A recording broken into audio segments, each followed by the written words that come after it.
NBA straight out of high school, making him a pro player and a millionaire at just 18 years old. Today, he's actively involved in the business world and is part owner of the NFL's Buffalo Bills.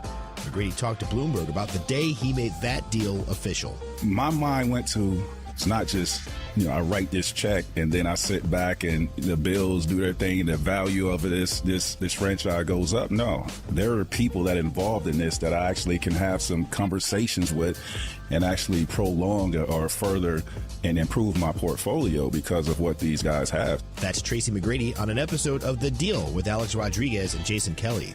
T-Mac is one of 10 limited partners who joined the Bills ownership group, along with his cousin and fellow NBA Hall of Famer Vince Carter.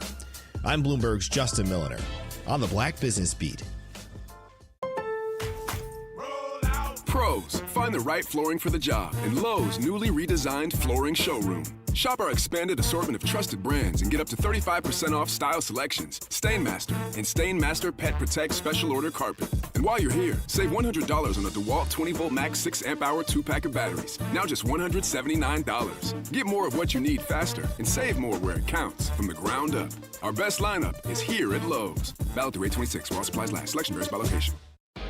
You're still glowing, flirting, grooving. You've still got it. But your immune system weakens as you age, making it harder to fight illnesses like pneumococcal pneumonia and RSV. Vaccines are a key part of any health routine and can help protect you from getting really sick. Ask your doctor or pharmacist which vaccines you need. See more at PfizerForAll.com. Sponsored by Pfizer.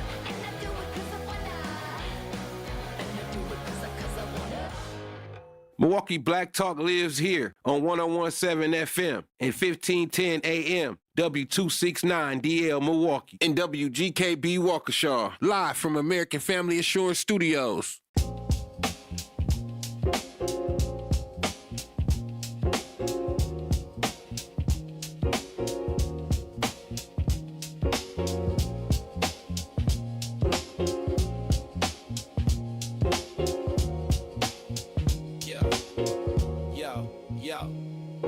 He steps to the mic with a boom ping ping, wisdom sharper than a beast's fierce sting, words like fireflies that light the night. He turns the dark into blazing bright. Boom ping ping, the truth takes wing. Milwaukee's voice, let the city sing. Boom ping ping, hear the freedom ring. Sherwin's the king, all the airwaves king.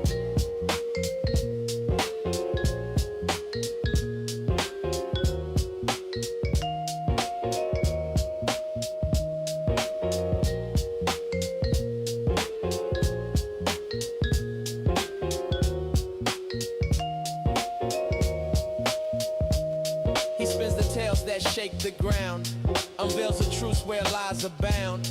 Politics, justice, social streams. He molds the chaos into dreams. No silence here, just the sound of change. Boom, ping, ping, rearrange. Boom, ping, ping, the truth takes wing. Milwaukee's voice, let the city sing. Boom, ping, ping, hear the freedom ring. Sherwin's the king, all the airwaves king. Through the static, through the noise, he amplifies the people's voice. Boom, ping, ping, like a heartbeat's call. He's got the wisdom to break down walls. Yeah.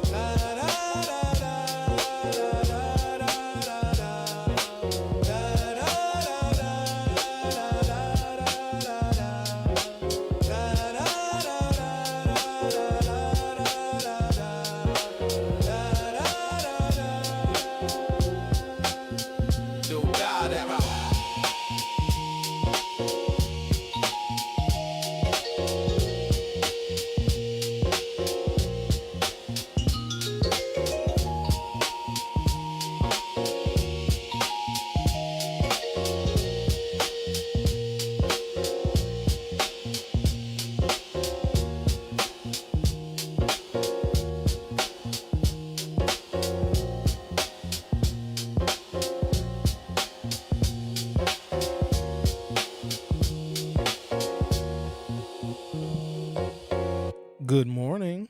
Welcome to the program. Today is Tuesday, August 25th, 2026. To say the customer is always right is utterly ridiculous. Listen, I get it. It is the customer that keeps you in business. It is the customer and how they feel when they enter into your establishment that can determine the reputation of your business and, quite honestly, how long you will be able to stay open and even have customers. So I do understand if a customer is unhappy, maybe the quality of the service was poor or the product that they purchased was defective. I would argue that it is in your best interest to accommodate that customer as best you possibly can. But to blindly say that the customer is always right will eventually be problematic because some customers are complete and total jerks. Some customers don't have the same level of respect for your establishment, your building, your property that they may have for their own, because some customers don't even have respect for their own property and where they live, their houses, et cetera, et cetera. So to expect them to have more respect for your property is utterly ridiculous. We have to stop saying and then filling the heads of customers and would-be customers and giving them this attitude, this arrogance, this ego that I'm the customer, I'm always right. The customer can be outrageous, they can be obnoxious, they can be boisterous. The customer can potentially disturb your other patrons, and in those situations, no, ladies and gentlemen, the customer is not always right, and I would highly suggest you as a business owner should excise that customer from your premises. Now, I know that carries a lot of risk because every unruly customer, and let's talk about restaurants and dining for a second, because I believe that's something that we are all at least relatively familiar with. Everybody's got a phone and a camera, and you only get one side of the story. They turn their camera on. The restaurant manager is being mean to us, and they're telling us that we have to leave right away, and we didn't even do anything wrong. What they didn't show you, this customer that believes they're always right, is they were terrorizing the table next to them, and they were badgering and antagonizing their server, and they were just being rude and obnoxious. You don't see that part. That customer is not always right. Probably a good thing that I'm not in the entertainment business, that I don't own a nightclub or I don't own a bar, because I wouldn't let a bunch of you in. I would just look at you and say, no, But Mr. Hughes, I'm not violating the dress code. You're violating my personal code. I don't like the way you smell. Get in trouble for that stuff, but you're taking a lot of risk as a business owner. That's number one. Number two, I don't know if maybe we need to better ingrain it in the culture. Maybe I need to do a much better job of explaining this. Maybe it needs to be filtered down better to the youth. There are real substantial differences between rights and privileges. It is a privilege to go to an establishment, have a couple of drinks, maybe listen to some music, do a little dancing. That's not a right.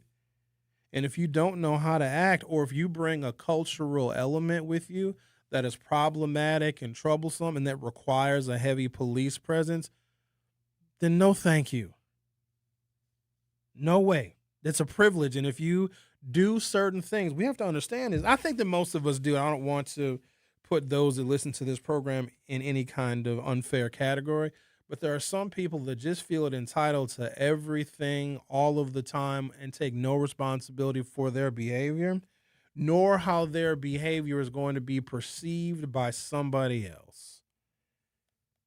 It is a privilege to drive an automobile. When a police officer pulls you over and they ask you for your driver's license and proof of insurance, why do you start the argument with the cop there? Do you know that literally by law you have got to provide a driver's license to show that you are legally permitted to operate a motor vehicle on public roads in Wisconsin? Why does the argument start there? People think that driving is a right, because here's the thing about southeastern Wisconsin. You're probably better off with a car because our public transportation is spotty at best. You can't get absolutely everywhere in a timely fashion, 24 hours a day, 7 days a week, simply relying on public transportation. A question for my own edification, because I don't know, maybe one of you know, do the buses run 24 hours a day and 7 days a week? Can I get a bus at 3 a.m. and 3 p.m. and 12 a.m. and 12 p.m. Can I get a bus all the time, or do the buses stop running? And what happens if I take a bus, let's say at 1 a.m., but then the buses stop running at 3 a.m.? Am I going to die because I can't get back on the bus because the buses stop running? Xavier, I don't know why the hell I'm asking you. You probably ain't never been on only bus you've been on is go to an away game. Actually, this is anecdotal evidence, but I see the buses running all night, at least downtown. Seeing them run all night might not be 3 o'clock in the morning, 4 o'clock in the morning. What you doing out? Ain't nothing open that late but legs, buddy. Why you out that late or that early? At 3 o'clock in the morning? 4 o'clock in the morning, 5 o'clock in the morning? I got to get ready. I wake up early. I wake up early. I wake up at like 4:15 every morning. Ooh, wee. Yeah. What time do you get here? I get here at like 6:15. Okay, fair enough. But, I like to wake up and, watch some TV, Me too. I'm a morning person as well. I can't sleep in and save my life. I got to get my sleep in parts. No matter when I go to bed. I'm over here trying to figure out if the buses run 24 hours a day. Now we're talking about Sherwin's 2-part sleep schedule. I do see people at the bus stop at like 2 o'clock, 3 o'clock in the morning. Sometimes. Oh, Xavier, just because they're at the bus stop, buddy, don't mean that they have any plans on taking the bus. Sometimes that's where people do everything from shadow box to practice their karate. And also my favorite bus stop activity is dance with no music. Oh, it's golden. I have been accused of deliberately being slow when a light turns green. Like, people are in a hurry. Like, you can't, if that light turns green, you got to go immediately. If I see something at the bus stop and that light turns green, I'm going to sit there and just soak it all in for a while because, man, oh, man, do we have some characters. There's got to be a higher level of mental illness, and I don't want to judge. I'm not trying to stereotype people, but the stuff that I see on Milwaukee bus stops is a reason why Sherwin Hughes, I'm going to sound a little classist right now, and that's for good reason, because I am. I don't got a lot going for me in this world, but damn it, I'm better than some. You know what I mean? No, that's not nice. Everybody's all the same. We're all equal under the law and in God's eyes. Correct. Not true. God definitely loves certain people more. 100% he does. There's certain people that are, you know how people say, oh, I'm highly blessed and favored. No, you're not. You think there's a God? It's something pulling the strings. It's because some people just have all the luck, and it ain't just luck. It's got to be something else. The luckiest man in the world is Donald Trump. So far. We'll see, though. His luck runs out. Everybody's will. Yeah, we will. I hope. We'll see. Can we get back to the damn buses? So I don't want to get on the bus with certain people because I fear for my safety, especially if I see a collection of YNs wearing hoodies and pooh-shiesties when it's 97 degrees outside. It just seems like it's very unsafe. When you get pulled over by the police, because driving, ladies and gentlemen, that is a privilege. It is not a right. And yes, you got to provide identification. If you're driving a vehicle, you got to provide a driver's license. But going out to a bar, to a nightclub, or frequenting a business, that's a privilege. And I stand with business owners because I know many of them, and they tell me the stories that they don't often share publicly. Some customers are horrible. You want a real good example of how disgusting and horrible some customers can be? Because they'll go into an establishment and they have no respect. They're rude. You know, they make disgusting messes. Go look in a restroom after a very busy night in a bar or a nightclub. Go look at what people do. And let me do you one better. The women's restroom, 30,000 times more disgusting. Ladies, what is wrong with you? How did you miss the toilet by that much? It's foul. And as a business owner, they should have every right. But hey, nope, sorry, you can't use my bathroom, ma'am. You get to use a porta potty. You can't come in here with clogging up my toilet with your 75 maxi pads. Why are you wearing pads? Why are we doing that? Why are we wearing diapers, ladies? Come on. It's too early, Xavier. I'm very frustrated because this bar, the garage, sent a memo. I don't know. It's all rumor stuff. Now management is saying they didn't sanction the list. Well, an employee put out a post on social media. It's got all the blacks all angry. Blacks get angry at every damn thing. Plus, everything is racist. Oh, and you know what I love? I was listening to Homer and Bailey this morning. Sometimes I'll be listening to Homer and Bailey. I get mad. Why? Because I don't get mad at Homer and Bailey. Shout out to Bailey, who laughs at everything and nothing at the exact same time. I love her to death. Absolutely. Happy birthday to her son. To Kendall. Yes. Shout out to Kendall. Kendall ain't even here, and Kendall got all the birthday love, ain't he? I know, right? Okay. So when there's when something happens, right, and then we look at the law, they were talking about the 3-year-old that shot somebody. It's not funny, but it's ridiculous. Do you guys know that there's a law in Wisconsin signed by Scott Walker in 2017 that says a child literally of any age can have a firearm and go hunting as long as the person that they are with is a licensed and certified hunter. So if you're 18 years old, you can take your 4 or 5-year-old sibling with you hunting. Or maybe it has to be a parent. But as long as there's someone who is certified to hunt a child, it's called the Mentored Hunting Bill. And when Scott Walker signed that bill into law, shortly before he left office because he was defeated by Tony Evers, there were pictures on social media of fathers with rifles in their 6-month-old, 3-month-old children's cribs. And, I can't wait until my child can walk. We're going to go hunting. And it is perfectly and completely legal. And so most African Americans, we don't hunt. Maybe each other. Maybe for a bargain. But we don't. Now, some of us do. I know I shouldn't speak in absolutes because some black people hunt. Hell, I got on camouflage pants today. But I don't hunt. Very stylish. I hunt for something else. What do you hunt for? Big cats, cougars. Oh, cougars. I love cougars. MILFs. Oh, yeah. It's the season too, sir. Oh, it's always the season. No, they're in heat, buddy. You can smell it in the air. I thought the heat starts pretty much springtime. It begins because they come out of their winter slumber. But then now, as you said yesterday so eloquently, cuffing season, because the MILFs and the cougars, they thought it around all summer. Now they realize they ain't got nobody to go get a pumpkin spice latte with. I'll get you a pumpkin spice latte. You better believe that. Can I stay on track, please? Good Lord. But whenever we see a situation that does not culturally apply to black people, we always say, if that was a black person, they wouldn't treat it the same way. If it was a black person that went hunting. I wish we would stop doing that. We look at everything through an unnecessary racial lens. Sometimes you have to. When it comes to criminal justice and criminal justice reform and policing, stuff like that, yes, absolutely. When you look at the lower performance of our students, yes, absolutely. There's probably a racial element to that as well. When you look at the number of students that get suspended and expelled from MPS, they're disproportionately black. There's a legitimate racial lens. But if it's a bill or a law that does not apply to black people at all, we always interject ourselves and say, well, if that person was black, they would give them the death penalty.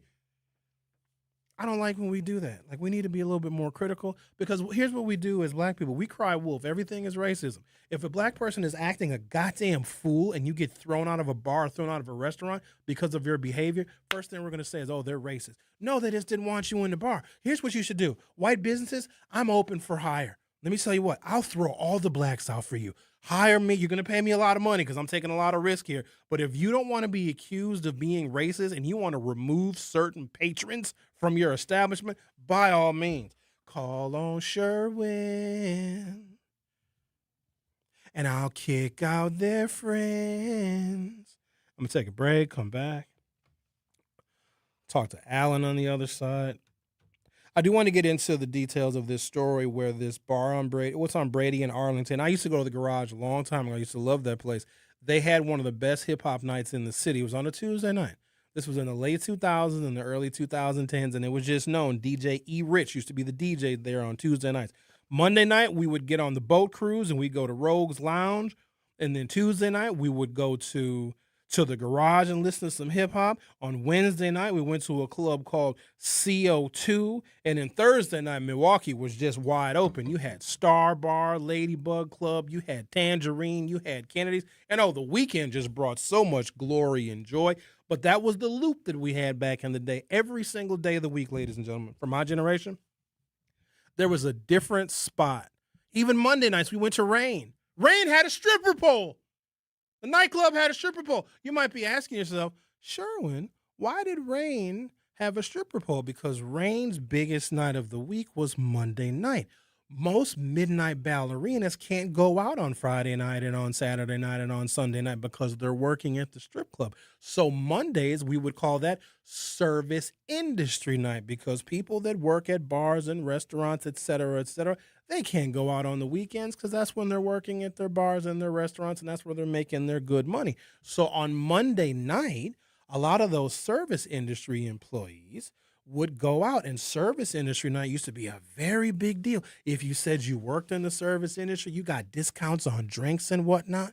I lied and said I worked in the service industry because it's not like you got to carry around an ID card. I could be a waiter or a waitress somewhere if I put a wig on.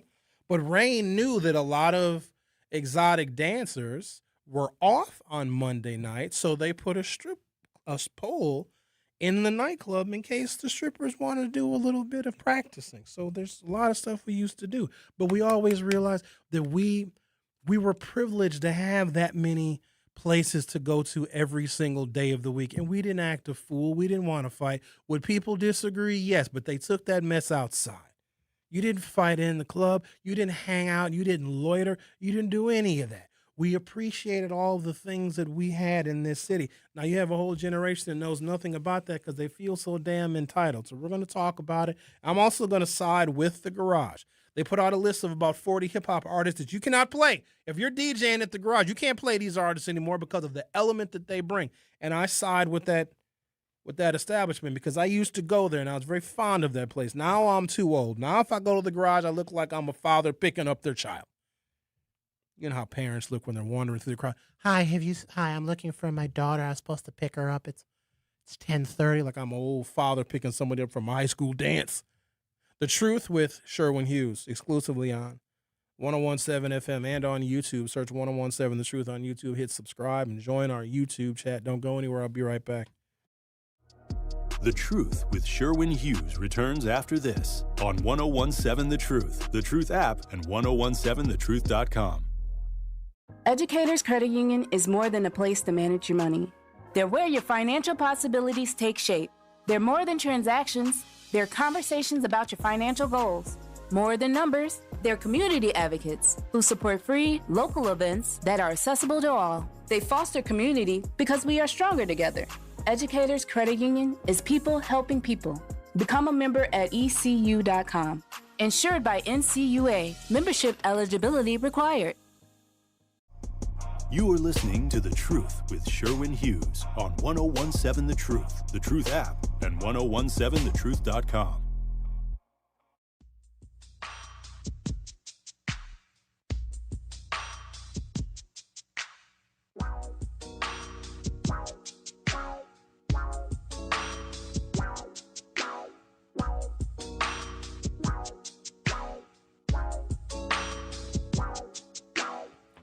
Our phone number is 833-212-1017. 833-212-1017. Boy, oh boy. Here we go. Hello, Alan. How are you today? I'm doing fantastic. I just got, I was listening to you. Your last segment was classic. That's all I can call you. I'm listening to you talk a lot. You might think I'm BSing or pulling your short leg because I know it ain't short. But there you go, double on time. But the thing is, you're exactly like me, man. Now the things that upset you, I'm listening. We live right by the bus station here over on Silver Spring, and the best one is the one on 35th. But the one on Silver Spring and Sherman is no slouch either. You really, really get a good cross section of the community, if you will. It's I'm right there, so I'm always walking my dogs are going by. And the things you see and the encounters you have, you could write a short story probably 3 or 4 times a day. Just roadside adventures or something like that. But I'm listening to you, and I was going to tell you something. There's something to talk. Oh, yeah, when you go places. I don't go many places either because I just don't trust them how they're going to do the food. Just based on who. But I think people hate me. That's what I was going to tell you. I think people hate me more in general, going to a restaurant with my wife than they do my wife. I think they really detest me. Although we were up in Oshkosh for something again the other day, and she told me it was hot, so I couldn't leave the dogs in the car. And she said, "Baby, next time you got to come in with me," because they were just rude. I said, "Okay, I'll deal with that." But just heads up, man. A hand clap. I'll give you a high five, but I got a cone in my hand. The thing is, you are fantastic, and that's you make my day every day. That could be the most miserable. Actually, today I measured for the developers. Guys parked more than 3 feet off the curb, so parking's going to come over and give them a ticket for me. They said they're going to be. It might be here by now. They're going to come right away. So every now and then you got to pull some rank. Enough is enough, man.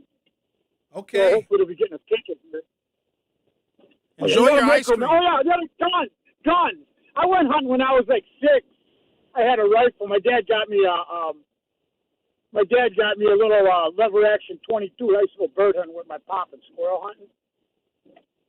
Well, you can't do that. I don't know if you do it anymore. I wouldn't give my kid a gun back. My daughter went hunting with me. She didn't have a gun.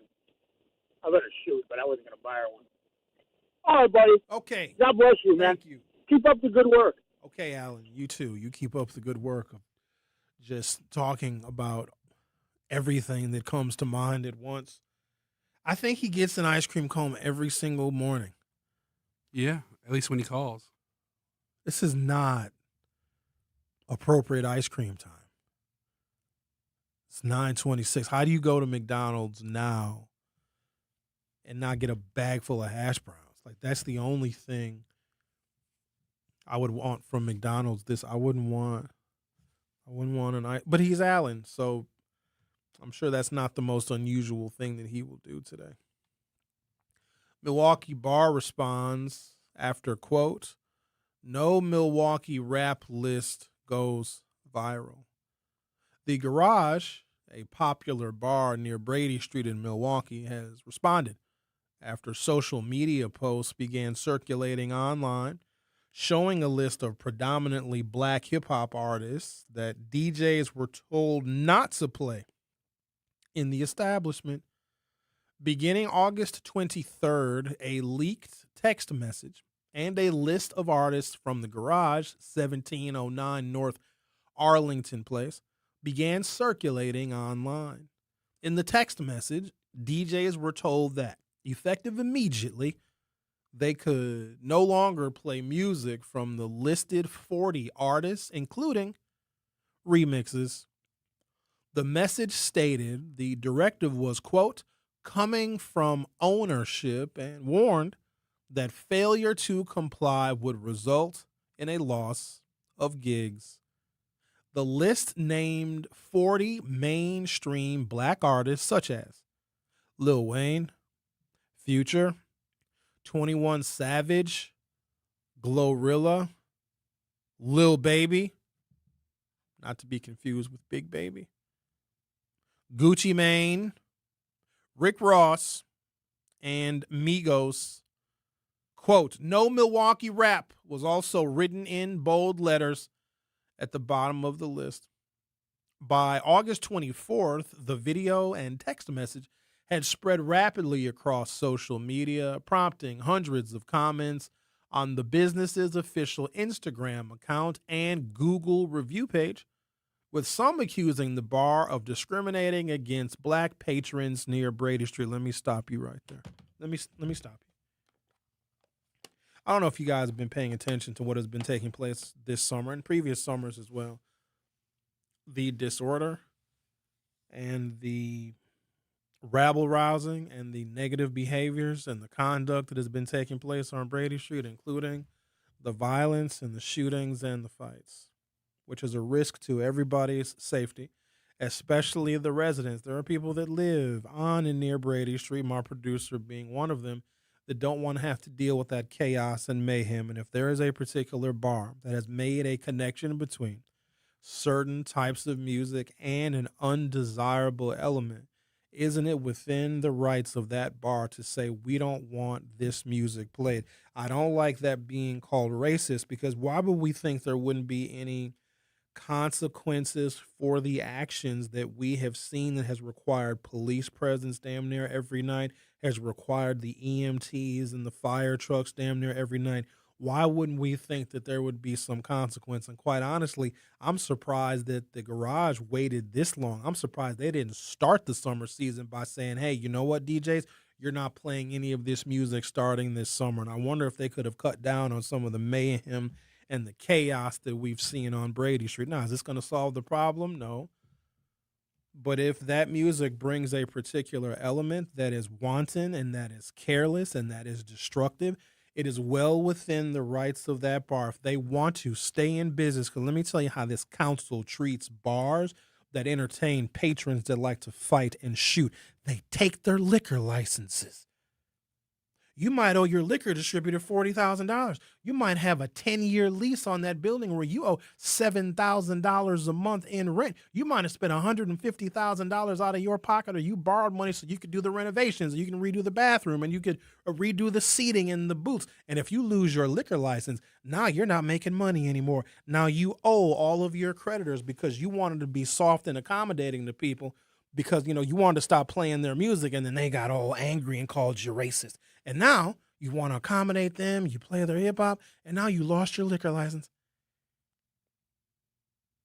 Let me ask you this question. If a black bar owner refuses to play country music because they don't want white people that wear cowboy boots and cowboy hats in their establishment, maybe they don't like that culture. Maybe a black bar owner associates country western music and even rock music with Donald Trump supporters. Let's just assume that a black bar owner says, I'm not playing country, I'm not playing rock and roll, because that's going to bring a bunch of white folks, it's going to bring a bunch of Trumpers. I ain't playing it. But what if a bunch of white folks say, you know what, we really wish you'd play more Wayne Jennings. We really wish you'd play more Conway Twitty. And if that black bar owner says, nope, no way, I don't want you here, I don't want your element here, I don't want your culture here, because some of you are conservative Republicans and some of you voted for Donald Trump, would you call that black bar owner racist? If a black bar owner said, we don't want the kind of people that listen to country western music and rock and roll music in our bar in Bronzeville, would we? I'm just asking y'all to keep the same energy. Because I know many, many black bar owners that would not dare, not even in a remix. I can see a black bar owner saying, we don't want any Charlie Pride, any Conway Twitty. What's another country artist? Garth Brooks. Who's the achy breaky heart man? Billy Ray Cyrus. I actually like that song. I like. When we call that black bar owner racist, like, no. They don't want a certain element in their bar. And so if you are the garage, can't you do the exact same thing? And here's what's crazy. A lot of the people, and I'm going to get into the rest of the article, I guess, the garage was a gathering place for local Milwaukee artists, because it does say in quotations, you can't even play local Milwaukee hip-hop artists anymore. And some of the local Milwaukee hip-hop artists, most of which are not very good, they said, oh, that's terrible because, the garage was a networking place for us, a gathering place for local Milwaukee artists where we could get together and do collabs and introduce, ourselves to other people, et cetera, et cetera. And so then I would ask those local artists that are now upset that the garage might be putting on hiatus some of their music, why don't they open up a bar of their own? Let me tell you why they wouldn't open up a bar of their own. If you don't like the bar that you're going to and they're changing the music and you don't like it, I would say start your own. Make your own rules, start your own. You don't got to go to somebody else's bar and put money in their pocket and give them profit. Start your own bar. Let me tell you why some of these artists that are complaining about the garage wouldn't start their own bar. Because they don't want to cater to the same people either. That's right. That's why they don't want to open up their own bar, because they don't want some of them same thugs peeing all over the stall and breaking glasses and all sorts of other stuff. Take a break, come back, continue our calm, casual conversation about a bar refusing to play hip-hop music in a neighborhood that has been, let's just say, on some nights completely overtaken by a very negative element that does not understand the difference between a right and a privilege. The Truth with Sherwin Hughes. Will be right back. The Truth with Sherwin Hughes returns after this on 1017 The Truth app, and 1017thetruth.com. At Blaine's Farm and Fleet, we know inspiration's in full swing this time of year. So bring us your wild ideas, and we'll bring the value on the quality supplies you need to make it happen at unbeatably low prices. Right now, during our summer jeans sale, Wrangler jeans are buy two, get one free. Men's full blue brand denim jeans, just $10.99. Plus, save $4 on 5 quarts of Royal Purple Motor Oil and get free nitrile gloves by mail. Find value on everything to do your thing. Blaine's Farm and Fleet. Being original. At Versity on King, we believe taking care of our community starts right here, together. Every day, neighbors step up to donate blood, helping save lives in Milwaukee and beyond. But Versity on King is more than a donor center. It's a place for health education, community connection, and support, especially for families facing conditions like sickle cell disease. When you donate blood, you're not just giving, you're showing up for your community.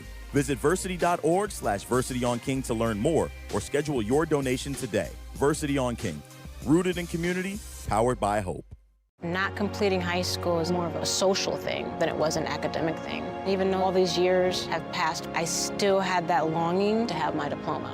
At age 30, Carissa finished her high school diploma. If you're even considering getting your high school diploma, you can do it. No one gets a diploma alone. If you're thinking of finishing your high school diploma, you have help. Find free adult education classes near you at finishyourdiploma.org. That's finishyourdiploma.org. Brought to you by the Dollar General Literacy Foundation and the Ad Council. In the United States, a vehicle is stolen every 31 seconds, about as long as this message. Luckily, you can take a few easy steps to protect your car in the same amount of time. Remove your valuables, roll up your windows, don't leave your car running unattended, lock your doors, and take your keys or fob. If you have information about a crime, call the police. If you suspect insurance fraud, also call 800-TEL-NICB. A public service message from the National Insurance Crime Bureau. You are listening to The Truth with Sherwin Hughes on 1017 The Truth app, and 1017thetruth.com. You're going to love this.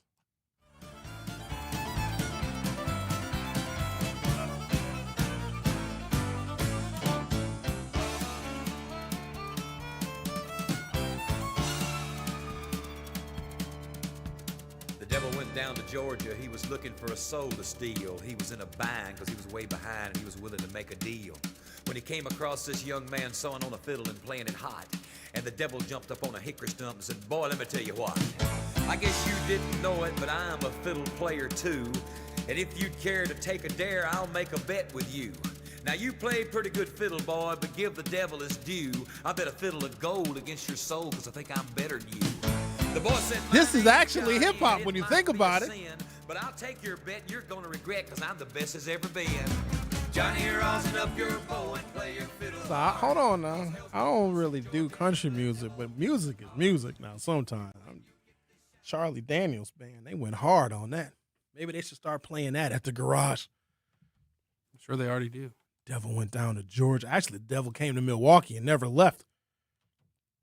By August 24th, the video and text message had spread rapidly across social media, prompting hundreds of comments on the business's official Instagram account and Google review page, with some accusing the bar of discriminating against black patrons near Brady Street, an area known for its diverse business and nightlife. So there was a text message that was leaked, put on the internet, of course, about a list of 40 hip-hop artists that management, apparently or allegedly, does not want to be played anymore. So Zech, who's a well-known DJ Brother Z, is in the YouTube chat saying that list already existed in the DJ booth.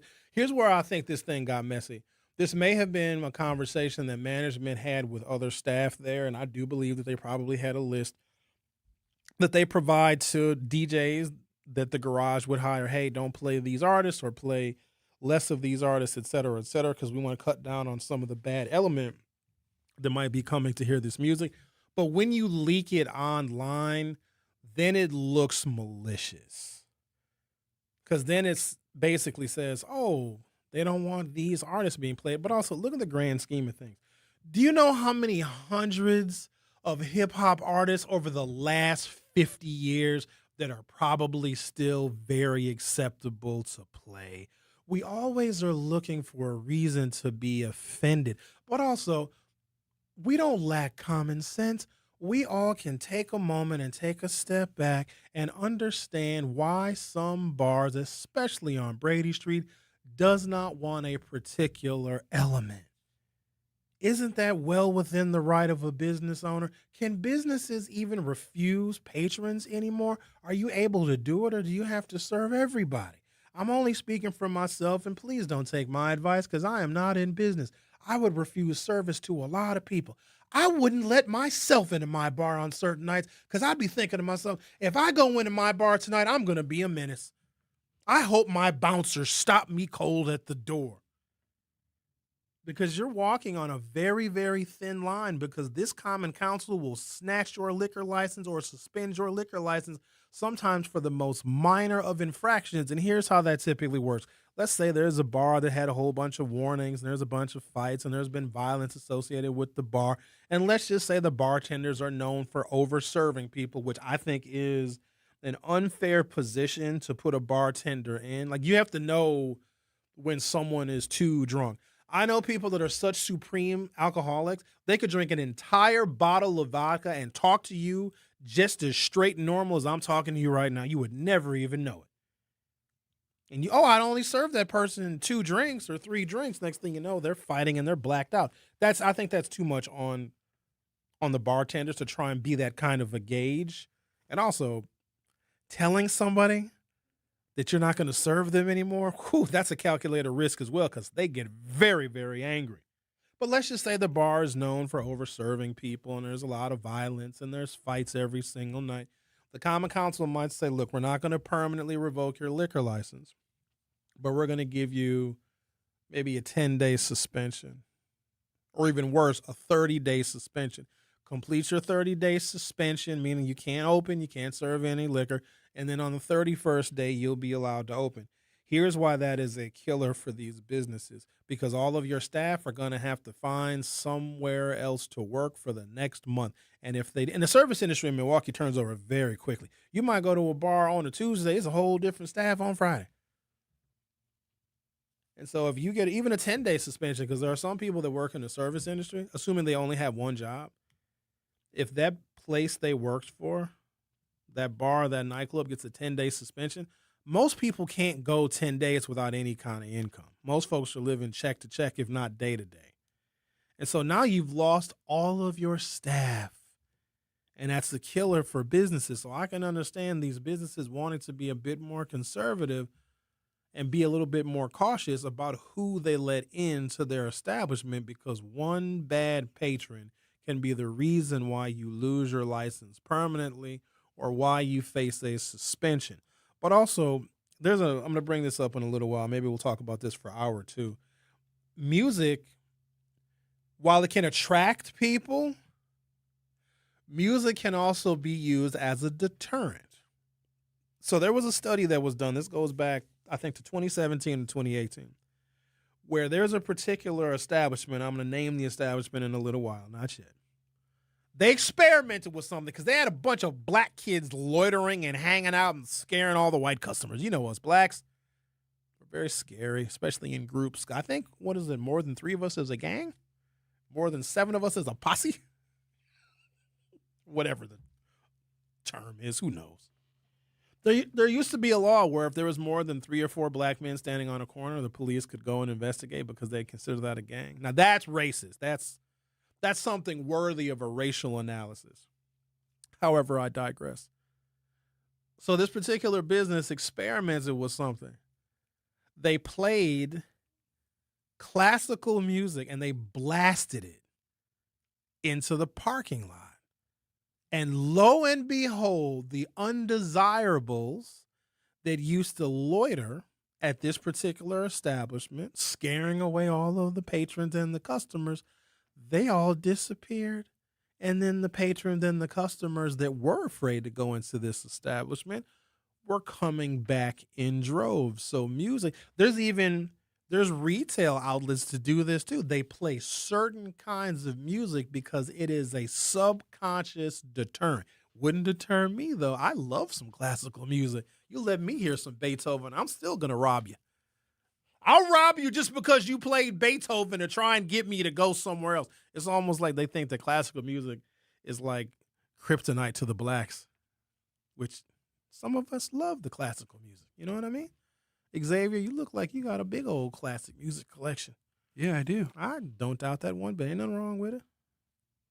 Quote, how do you tell a DJ they can't play 30-something artists because that's limiting artistic expression? TikTok users The Real Ray said in a video. Like, if I'm a DJ and you book me for a gig and you destroy my whole set, why would I ever want to come back? Why I want to continue to serve you as an owner? Well, then I would say as a DJ, don't. Go do weddings. Because I bet you this much, if somebody books you for a wedding, you're not playing that same damn list at a wedding. Sometimes you got to curate your list. And look, and I get it. If this is your life's blood, and if you were a DJ that was regularly booked at the garage and the music artists that they listed that are now banned, we understand banning because we ban people here all the time. Hell, I ain't heard from Al in 2 weeks. I don't even know what Al did. And if the establishment that pays you says, hey, you can't play these artists anymore, that's just like if somebody books you for a wedding and they don't want to hear freak music. Even though if there's a place to play freak music, it's at a wedding because love is in the air. Single women get very horny at weddings. You ever seen Wedding Crashers? Facts. That's a documentary. You know what I mean? Like, that movie is. All right, I'm going to take a break, come back. Looks like we got Dion on line one. I'm sure he has a bunch to say. We're listening to The Truth with Sherwin Hughes talking about the Garage, a bar on Arlington and Brady that has made public a list, even though the list was leaked. And this list, I come to find out, was already posted in the DJ booth because they want a little less hip-hop. Do you think the hip-hop is responsible for violence? Maybe we should put a poll up, Xavier, to ask people if they believe that hip-hop music is either responsible for or contributes to violent behavior. Does hip-hop contribute to violence, yes or no? Because I want to see something. So we'll put that poll up. Go to youtube.com or open up your YouTube app from your smartphone or other mobile device. Search 1017 The Truth. Hit subscribe, and you'll be able to participate in the YouTube chat, view our live in-studio cameras, and also participate in the poll. Just curious, for those of you that listen and participate in this program, do you believe that hip-hop music, rap music, has some contributing factor to violent behavior? So while you guys are doing that, I'm going to do this. Take a little break. The Truth with Sherwin Hughes. We'll be right back. Don't touch that dial. The Truth with Sherwin Hughes will be right back on 1017 The Truth, The Truth app, and 1017thetruth.com. Natural gas is a clean, reliable, and convenient source of energy delivered directly to you through underground pipelines. The pipeline system has an excellent safety record, but there are clues that can help you identify a potential hazard. If you smell the strong odor of rotten eggs, hear an unusual hissing sound, or see blowing dirt or debris, it could be a natural gas leak. Leave the area immediately and call We Energies at 800-261-5325.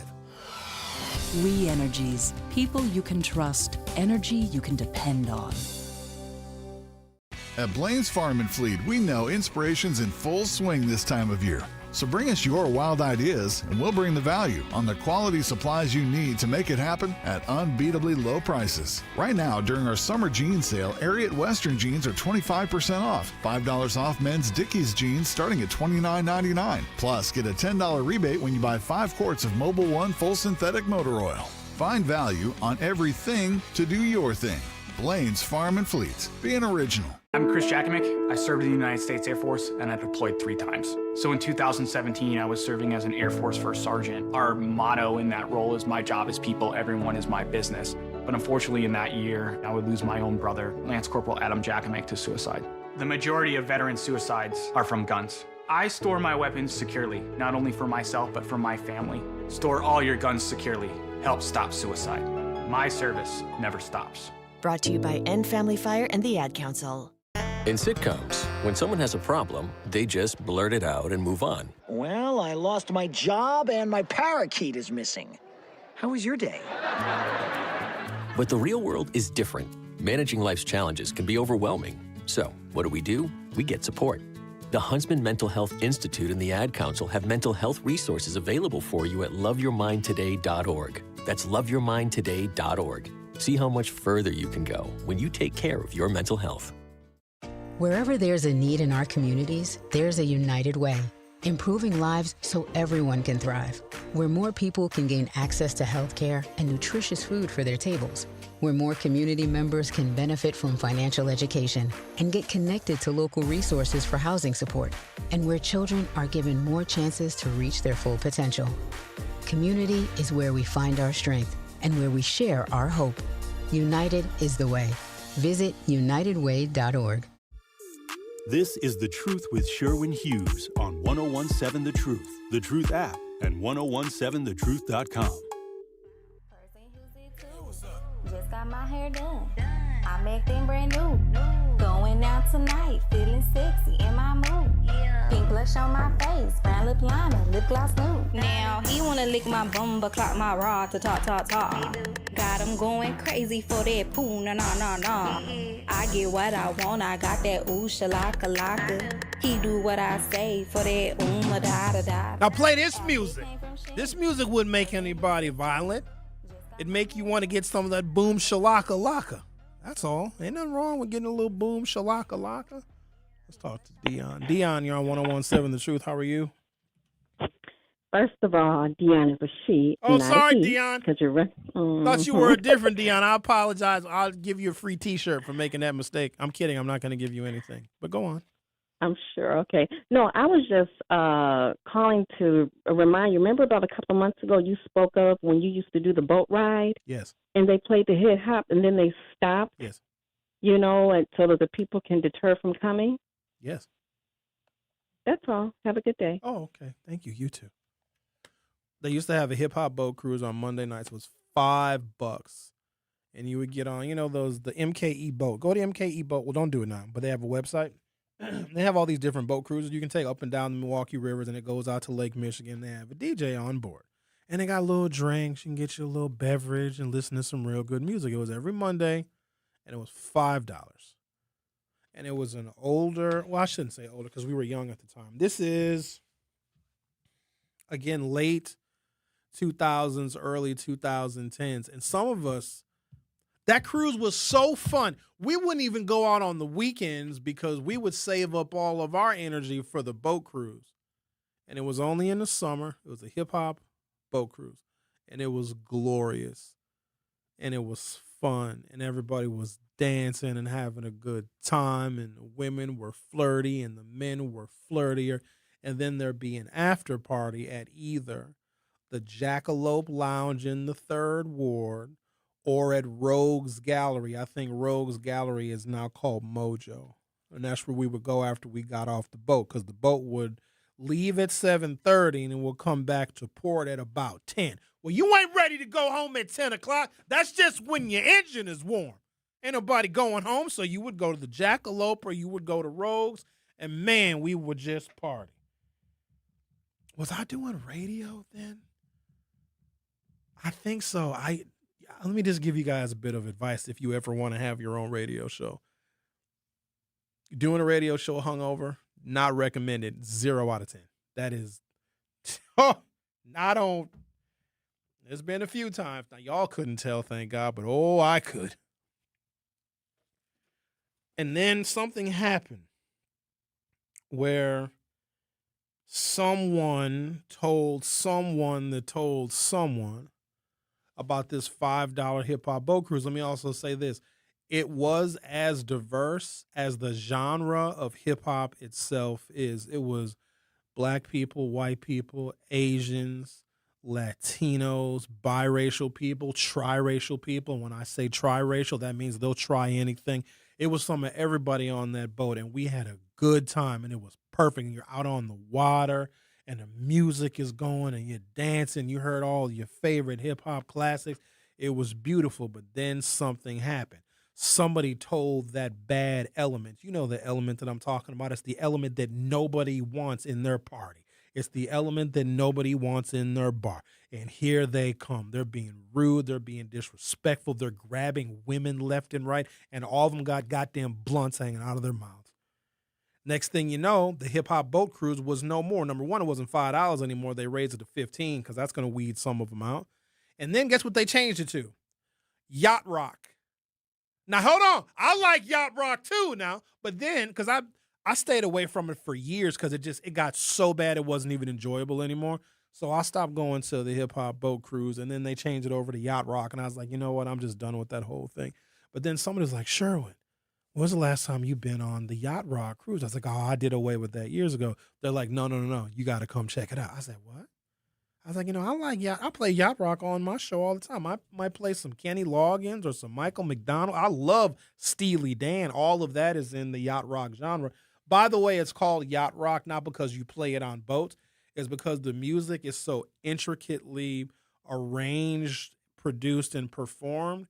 They say crafting yacht rock music is like building a yacht. That's why it's called Yacht Rock. So there you go. You just learned a trivia question from Uncle Sherwin. So I went.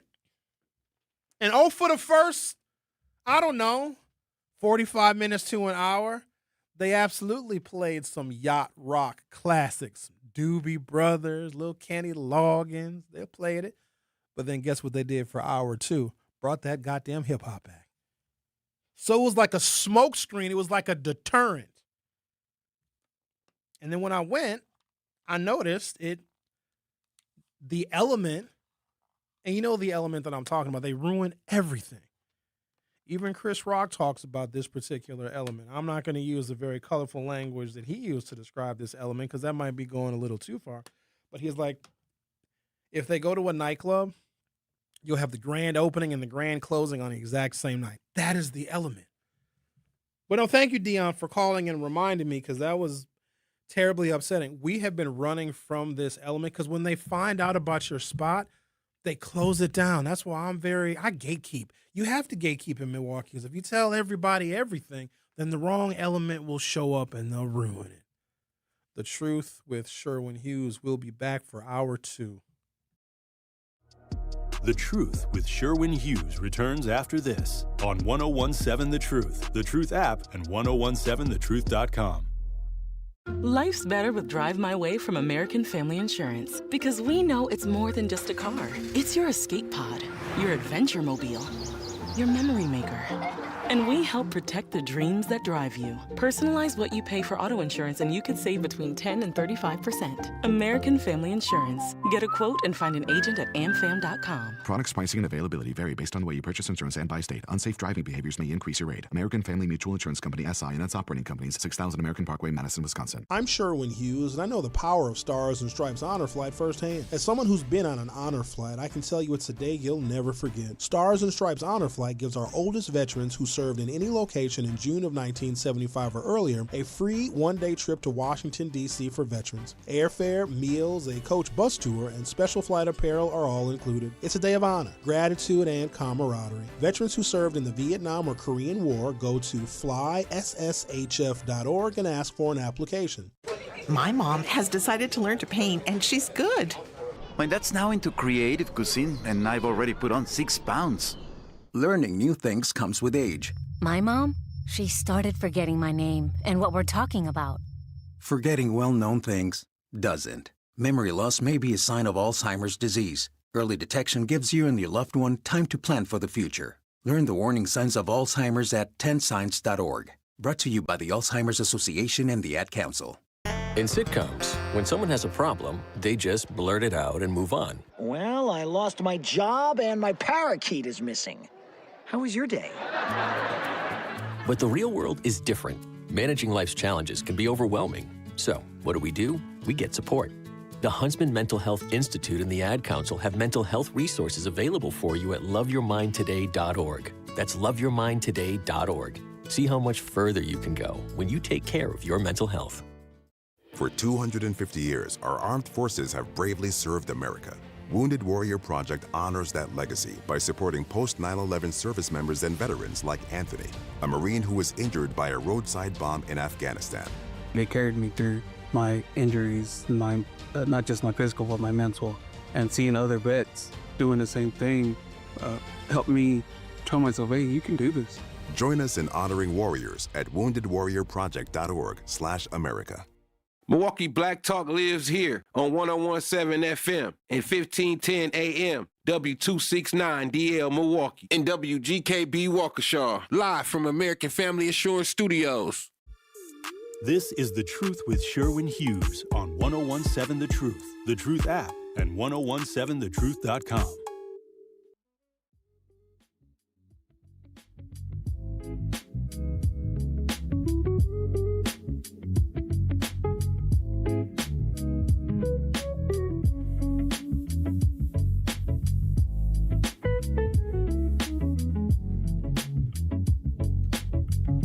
Welcome to Hour 2 of The Truth with Sherwin Hughes. Decided to play a little jazz. Calm some of y'all down. Some of y'all getting a little too hyped up this morning. About ready to go commit some violence. So you can use music to soothe the savage beast. Let's read some of these YouTube comments, shall we? City5421 says via YouTube, I'm a 40-year-old man from Milwaukee, Wisconsin, born and raised. I side with that bar not wanting to play hip-hop music. The violence is just getting too out of control. City, I don't know if they're going to ban hip-hop completely. There are certain artists that I think can stir up emotions. Like when I hear certain Tupac songs, and I, by no means am I a violent person. I'm not a killer, but don't push me. You know what I mean? But if I hear certain Pac songs, I feel like knocking off a liquor store. Now, I'm not actually going to do it, but I indulge myself in the fantasy. Certain types of music just get you really, really hyped up. And there are some people that lack a very important trait. It's a really important attribute. And I believe that lacking this attribute, and it's not one race versus another. There are people of all races, all cultures, and all ethnicities that lack this very important trait. And when you have this trait, your life goes better. Things start going your way. Your luck turns around. You'll be a better professional. You get more opportunities. Life just improves when you have this trait, and this trait is called self-control. Some people just can't control themselves. They can't control themselves when they eat. They can't control themselves when they're getting drunk. Can't control themselves when they're doing a little bit of smackety smack. Can't control themselves when they're doing a little tootsie of cocaine. They just can't control themselves. But if you have a little self-control, life goes better for you. And there's some music that encourages people that have that lack of self-control to just act out. There's a song by MJG and 8 Ball. Now, no, absolutely not. I'm not even going to play the clean version of it because there's something in that song that when you hear it, it makes you want to go on a crime spree. I think I'm going to make sure I get the title because I'm singing it in my head. So MJG 8 Ball. Is this the name of it? Hold on. Now I kind of do want to play it. It's called You Don't Want Drama. So there was a club. Shout out to Craig Berry, who was a master of nightclubs and nightlife. Craig Berry can have 1,000 people in his club, 1,100, 1,200 people on a Tuesday night and have no incidents. I don't know how he does it.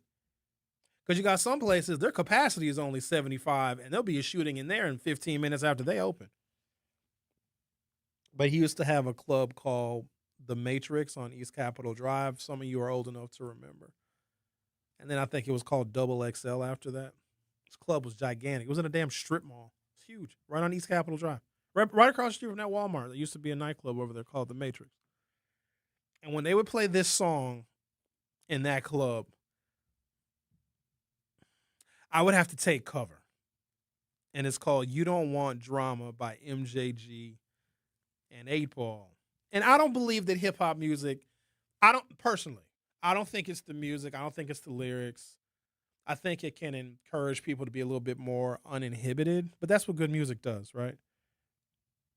But I don't think the hip hop is responsible for violence because look at all of the diverse cultures that love hip hop. Not only do diverse cultures love hip hop, there's someone of every race, culture, and ethnicity that is a hip hop artist. There's a Hasidic Jew, like several of them. You know, in Hasidic Jews that wear the big hats and got the curly cues, they got the curls. Nadish Yahoo is one of them. There's a bunch of them. The Jews have hip hop artists. Everybody loves the hip hop. And I don't think that it causes violence because you don't have maybe not. I was going to say, you don't have a bunch of violent Jews. Let me bite my tongue on that one. I was going to say. But I don't believe that just because there's white people and Latin people that listen to hip hop and they don't go out and cause a ruckus because they're listening to the music. I think it very much depends on the person. But this 8-Ball and MJG song, You Don't Want Drama, I'm just going to give you a little taste of the chorus, just a little taste. And when you hear it, there's something about the beat. It just makes you reach for your pistol, even if you don't have one. Bust a nigga's head, smack a hoe, shoot the club up. That's the chorus. All of those, if you're drunk enough, especially off of Hennessy, all of those sound like a good idea at the time you hear that song. I will bust a nigga's head, smack a hoe, and shoot the club up. Now, when cooler heads prevail, none of those things are a good idea. But if you're in the moment, when that song would come on, people would literally jump up and down. And I was like, it's not safe here because I might be the nigga's head they want to bust. And this hoe over here might be the one that gets smacked. So you got to. What is happening to my radio show? The list also drew criticism from members of Milwaukee's music community. In a Facebook video, rap and hip-hop artist Rodney Bonds Jr. said Milwaukee musicians regularly network at the garage and had considered the bar a preferred gathering place. Quote, us Milwaukee artists are offended, Bonds wrote, pointing out that music from Milwaukee rapper Big Frank had previously been played at the bar. Big Frank also voiced his disappointment with the garage in a post on his Facebook account. In an August 24th statement sent to the Milwaukee Journal-Sentinel, co-owner Leslie Montemurro said the list was issued by an employee and not approved by ownership. Little Birdie told me who that employee was. I'm thinking, I can't do it. I don't know what gets me in trouble or not. So you all know who the employee is. I didn't. You won't get in trouble. I will. You won't. I won't. Oh, you always saying that. You're the one that won't get in trouble. No, we are not held responsible. I think there's probably somebody that might disagree with that. For others' actions? Yeah, I don't want to bust them out, though. Even though I find it hilarious that person may or may not have worked here at one point in time, but that doesn't narrow it down. Everybody's worked at 101.7 The Truth at one point in time. I swear we have run through people here. Good Lord, we've had everybody work here. It's some people that I forgot worked here. Remember Denise Thomas? She used to work here. Remember Telly Hughes? Relics of a time gone by, right? Quote, we are very proud of our diverse patron mix and our staff, and we are very upset to learn of this situation, Montemurro said, who is the owner or at least a co-owner of the garage on Arlington and Brady. We have spoken to the employee who issued the list, which was not approved by ownership, and stressed why it was not acceptable. Montemurro, I think Montemurro is just saving face because once this list is made public, you got to issue a response. Speaking of responses being issued, we are going to talk about the New Berlin mayor who posted and reposted anti-Muslim, anti-woman, and anti-black things on his Facebook account. Apparently, the New Berlin Common Council is meeting to address the words of the mayor. Don't worry, he's not going to go anywhere. It's representative government, and I know that people don't like when elected officials, especially the mayor of, not exactly a small town, when they say and they express anti-Muslim, anti-woman, and anti-black sentiments. We get mad when we find out those people think like that. But they also were elected by the people of that town. If the people in New Berlin don't want an anti-Muslim, anti-woman, and anti-black mayor, they know what to do.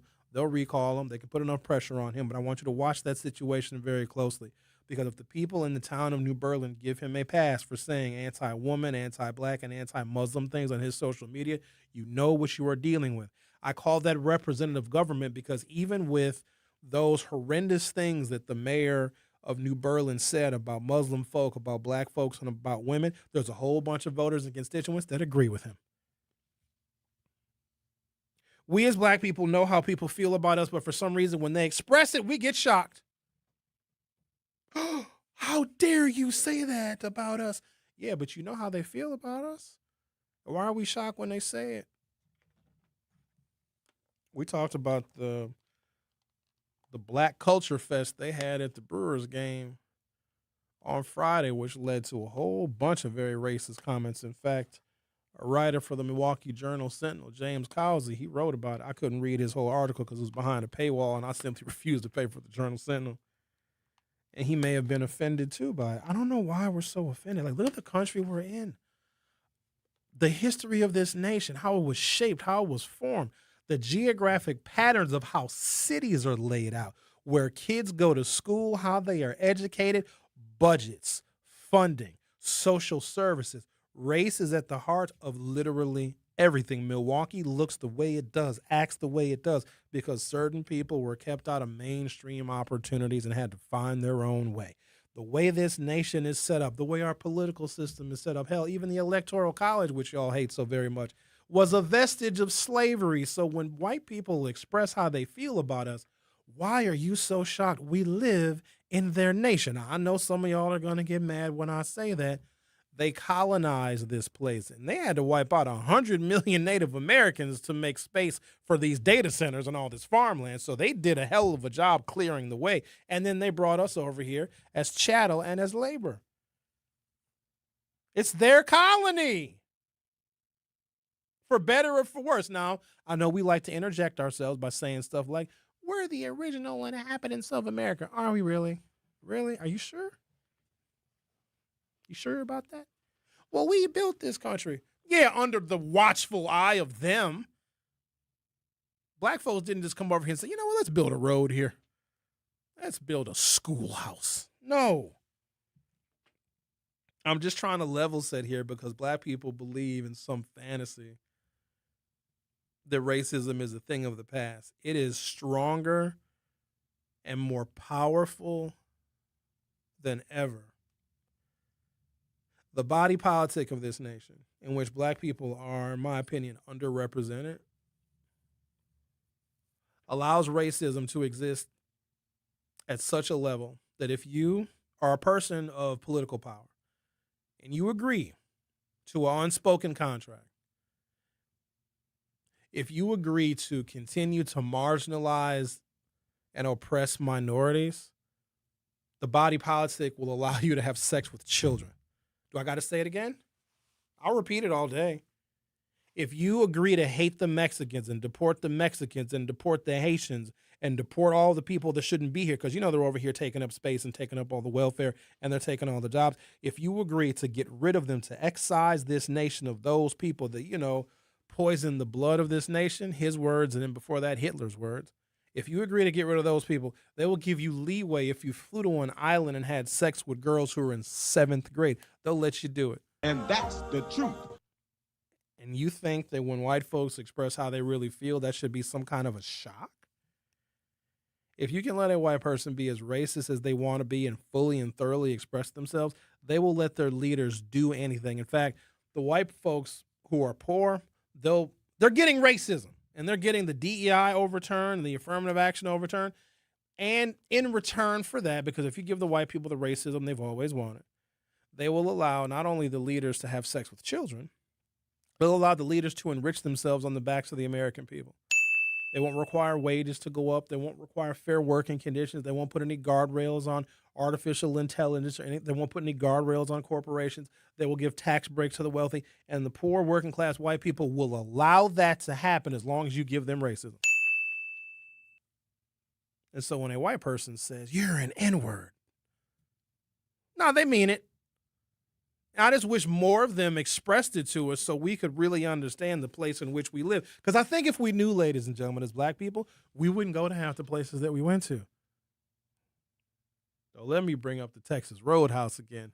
Holy smokes, that was a wake-up call. Another social media rumor. I don't care if it's rumor. All I got to do is be made aware of something like that, then when black patrons go into the Texas Roadhouse. But there's not really any Texas Roadhouses in urban America, if I'm not mistaken. The only one I'm aware of around here, if it's still there, is in West Bend. I went there once. In Brookfield. Oh, they got one in Brookfield. Okay. Yeah, I don't go to Brookfield. I don't even go to Brookfield Square. Brookfield Square is mostly closed. It's not what it used to be. Brookfield Square was an alternative to Mayfair many years ago. But yeah, the rumor was, and Texas Roadhouse is addressing it. They said they're doing an investigation that when an African-American group of patrons comes into the Texas Roadhouse, the kitchen is made aware, and human saliva is then added, clearly at no extra cost, to the entrees ordered by African Americans, or there was something else they would do. They would lick their fingers and then they would handle the food ordered by African Americans. And so whether that's true or not, that's all I needed to hear. So I wouldn't go to Texas Roadhouse. You know what? I think maybe it's time we just start cooking at home. You know what I mean? If you're cooking at home, well, so at a restaurant, you got to be you got to wear gloves and you got to wear a hairnet and when you're at home, you're like, nobody need no damn gloves. I'm the only one eating this chicken. Oh, by the way, black people, salt, lemon juice, and vinegar does not sanitize or sterilize chicken. And when you wash your chicken in the sink, all you're doing is spreading salmonella. Every time I bring that up, black people get triggered. You got to wash your chicken. No, you got to cook it. When you cook the chicken, all of the yucks, bacteria doesn't like heat. It denatures the proteins and the bacteria, so you cook the chicken. Black people washing their chicken and splashing salmonella all over the... All right, thank you, Xavier. They're going to get mad. I posted something on social media about washing chicken. I had to take it down. The blacks came for me like I was a member of the Klan. Sherwin, what do you mean you don't wash your chicken? I don't, because a little water droplets carry the salmonella. You don't want to get the salmonella. It makes your tummy hurt and worse. All right, I'm going to take a break, come back. Got the mayor of New Berlin, the council out there is going to address his anti-Muslim, anti-woman, and anti-black comments. Also, ladies and gentlemen, I want you to stay very healthy because I love you all so very much. Some of you more than others. But I want you to stay very healthy. Well, supposedly, between October 6th and October 8th, 2026, so I guess a couple of months away. Well, 1 month, right? CNAs are staging, certified nursing assistants are staging a nationwide walkout demanding better working conditions, longer breaks, and $30 an hour minimum. Whether this actually takes place or not, I don't know. I'm going to give you some details about how Wisconsin handles certain medical professionals if they do choose to strike. In some places, it is very illegal, and CNAs may actually lose their CNA licenses if they do that. But imagine if we have a CNA walkout between October 6th and October 8th. I want you all to stay healthy. Try not to be in the hospital between October 6th and October 8th because there won't be any CNAs maybe. You know, CNAs are very important. So I'm going to talk about that as well. If you'd like to call, I guess you could text, but I don't. You showed me where my text messages go, Xavier, but I think I turned it off again. You can text us at 833-212-1017, 833-212-1017. You can also call us at that same number, or you can join us on the YouTubes at 1017 The Truth. Don't go anywhere. I'll be right back. The Truth with Sherwin Hughes returns after this on 1017 The Truth app, and 1017thetruth.com. Are you looking for a place to shop that offers a fair market price? You need to visit Century Food Store on 92nd and Lisbon Avenue. This week, buy Gatorade for $7.99, Atlanta Cheesecake for $14.99, Hormel Gathering Party Tray $16.99, Supreme Choice Cooked Tail-on Shrimp $9.99 for 16-ounce package, and Boneless Chuck Roast $7.49 a pound. So what you waiting for? You can also order groceries through DoorDash, Uber Eats, and Instacart, or stop by Century Foods at 92nd and Lisbon Avenue today. And here's Heather with the weather. Well, it's beautiful out there, sunny and 75, almost a little chilly in the shade. Now, let's get a read on the inside of your car. It is hot. You've only been parked a short time and it's already 99 degrees in there. Let's not leave children in the back seat while running errands. It only takes a few minutes for their body temperatures to rise, and that could be fatal. Cars get hot, fast, and can be deadly. Never leave a child in a car. A message from NHTSA and the Ad Council. Babes, what are you doing? What? I'm just mowing the lawn. No, it's blazing hot and dry out here. Don't you remember? Smokey Bear says. Avoid using power equipment when it's windy or dry. Where'd you learn this? Oh, it's on SmokeyBear.com with many other wildfire prevention tips. Right. Thanks, honey bear. 'Cause remember, only you can prevent wildfires. Brought to you by the USDA Forest Service, your state forester, and the Ad Council. When a warrior faces adversity, he fights through it. He finds a way. Freedom isn't free. Rolling strong. Belief. Believe you can, and you will. Wheelchairs for Warriors provides mobility solutions to veterans and first responders injured in the line of duty. Join the mission and visit wheelchairsforwarriors.org. Here's the deal. We gotta set ourselves up. See, retirement is the long game. We gotta make moves and make them early. Set up goals. Don't worry about a setback. Just save up and stack up to reach them. Let's put ourselves in the right position. Pre-game to greater things. Start building your retirement plan at thisispretirement.org. Brought to you by AARP and the Ad Council. For 75 years, the Muscular Dystrophy Association's voices have thundered through the halls of Congress. For 75 years, we've willed the impossible into existence. For 75 years, the MDA community has pushed the science, shifted the narrative, and established the field of neuromuscular medicine. And until that day, when this is all a thing of the past, you couldn't stop us if you tried. Join us and celebrate 75 years of breakthroughs at MDA75.org. You are listening to The Truth with Sherwin Hughes on 1017 The Truth app, and 1017thetruth.com.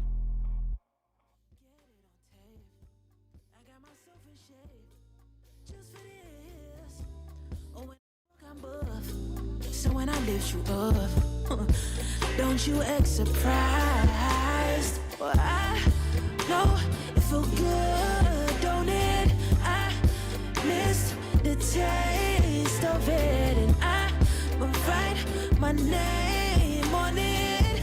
My only plan for the night is come.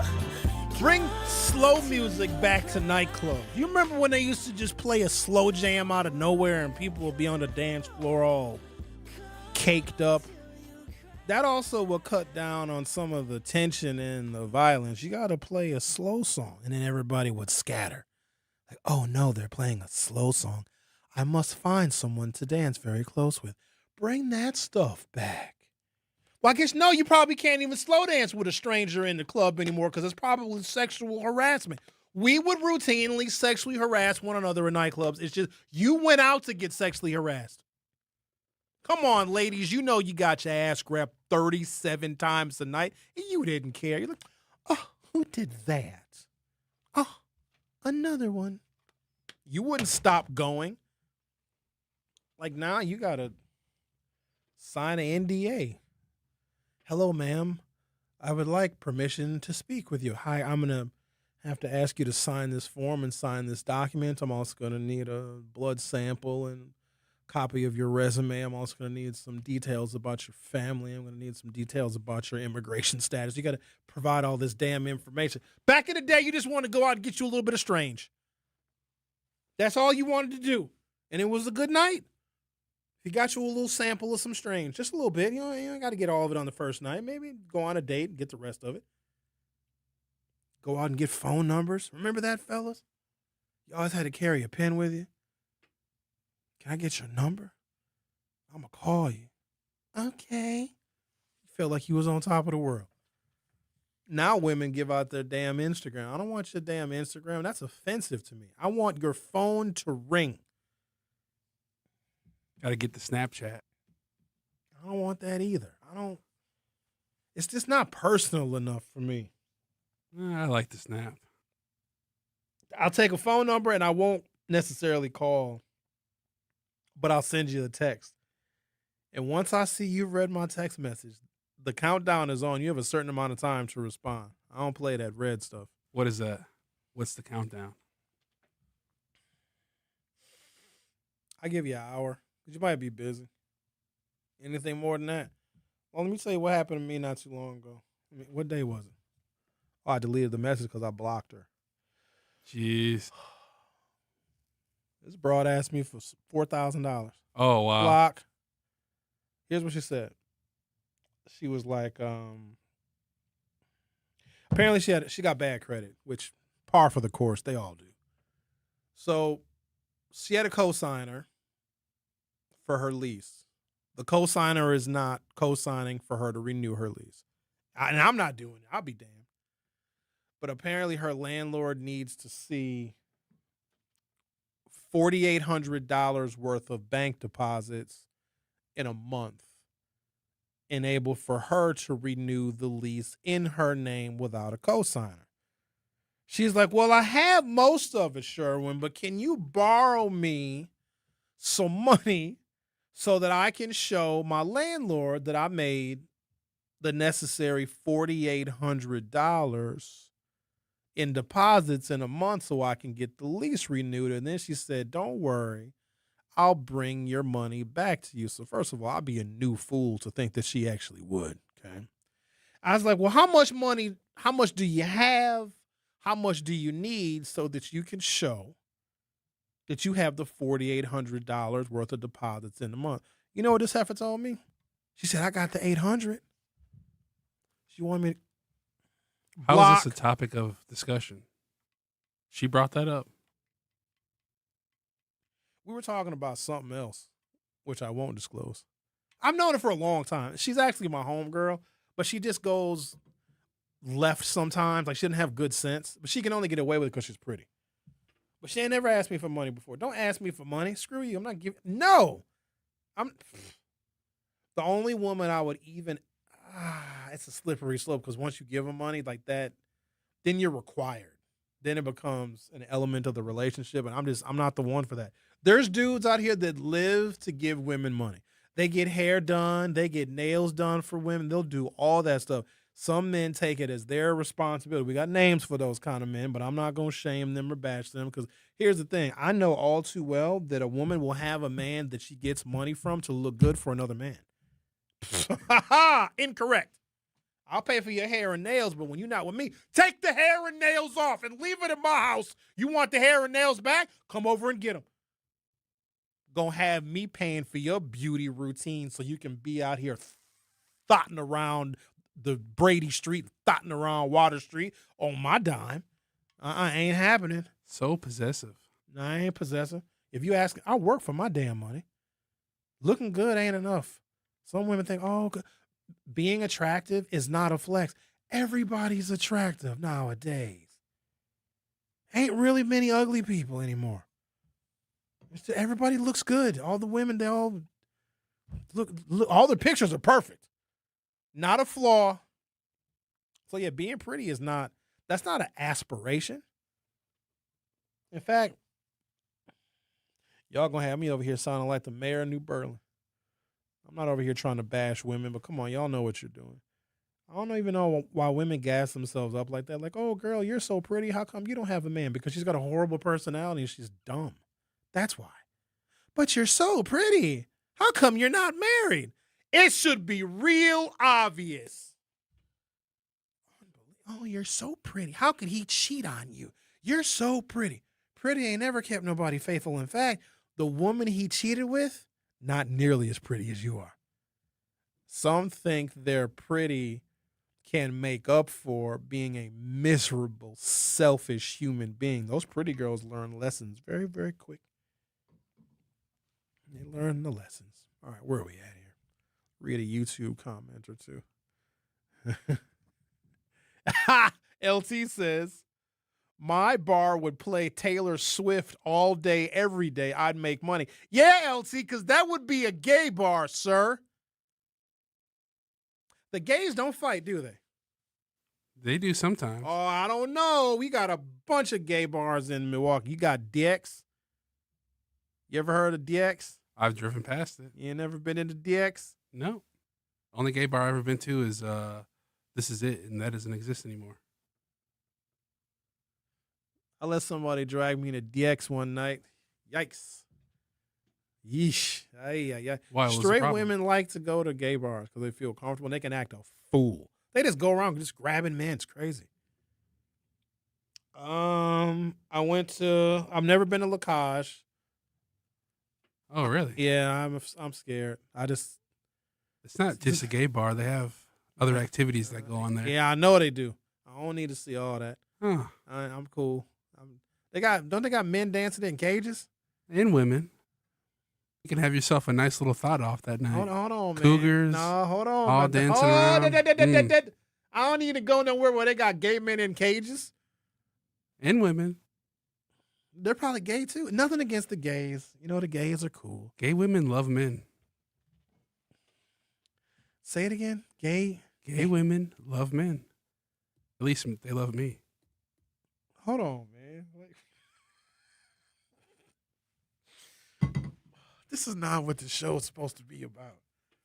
I don't mess with the gays. I don't bother them. They don't bother me. We just coexist. I don't care. Let me just start by saying that.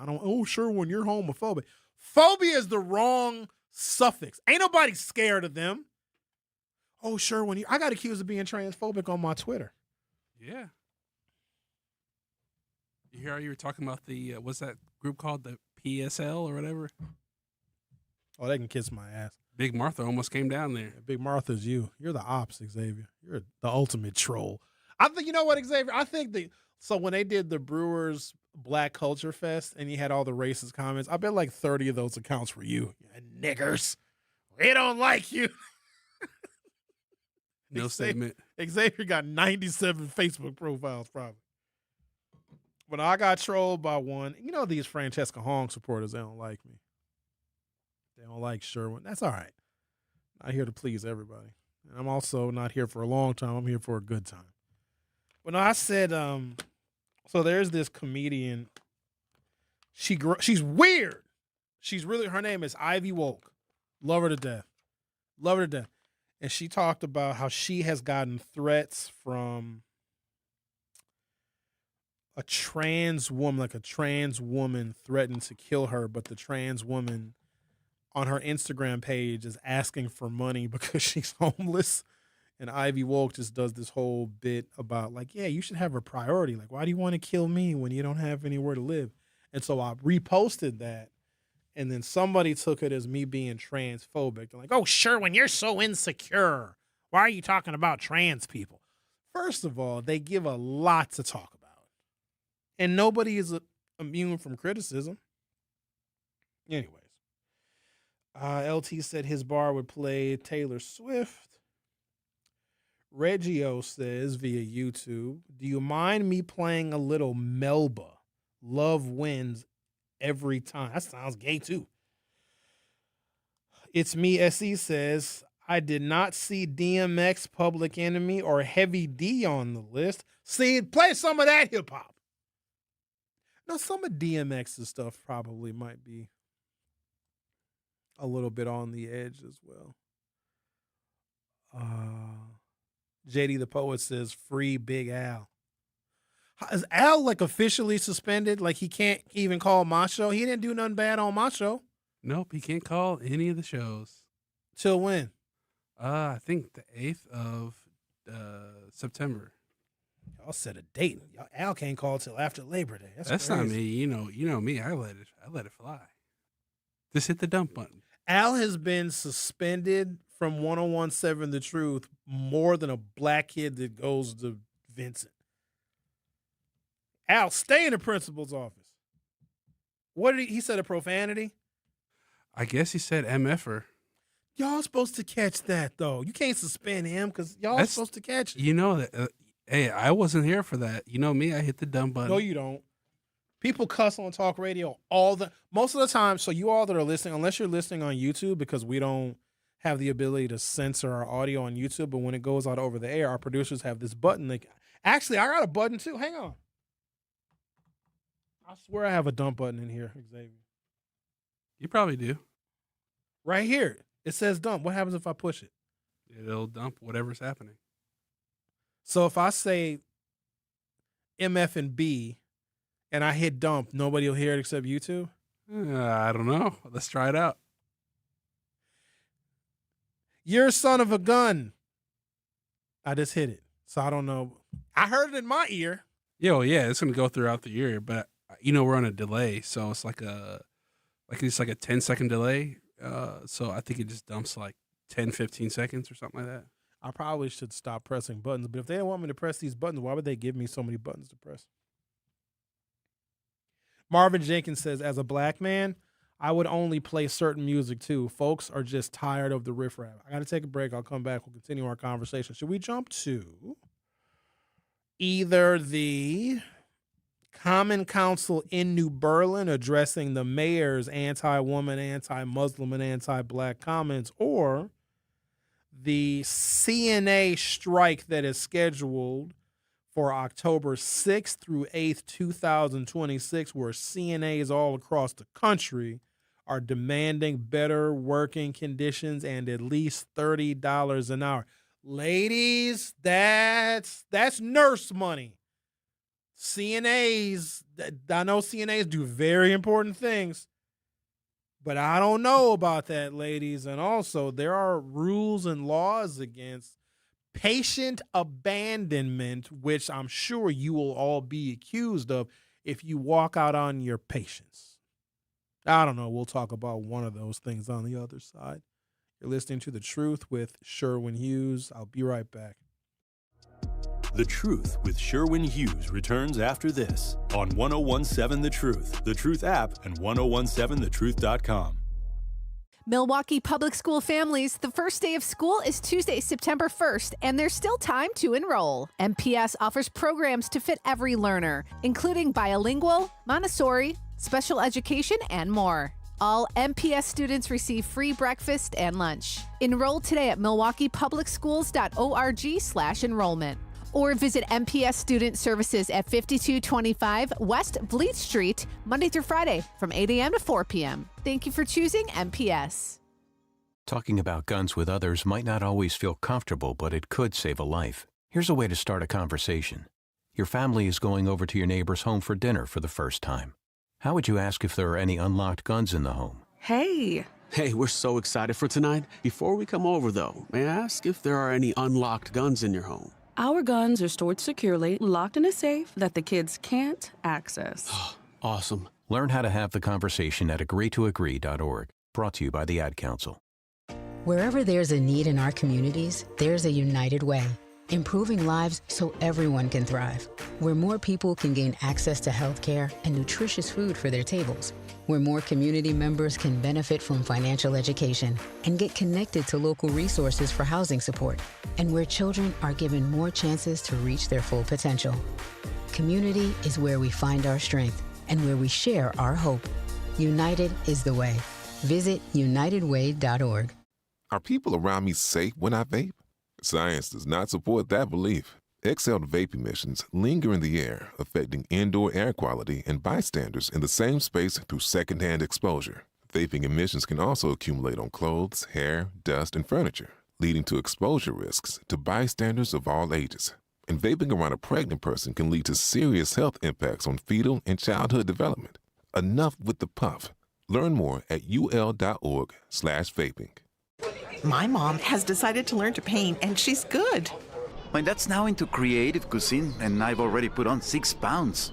Learning new things comes with age. My mom, she started forgetting my name and what we're talking about. Forgetting well-known things doesn't. Memory loss may be a sign of Alzheimer's disease. Early detection gives you and your loved one time to plan for the future. Learn the warning signs of Alzheimer's at 10signs.org. Brought to you by the Alzheimer's Association and the Ad Council. You are listening to The Truth with Sherwin Hughes on 1017 The Truth app, and 1017thetruth.com.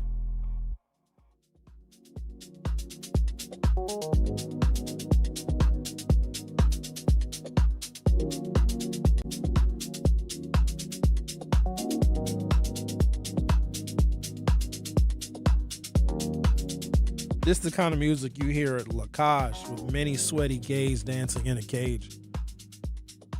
Rick just texted me and said that he can't even listen to my show with kids in the car. He said his stepdaughter is in the car, and I talked about grabbing ass 37 times.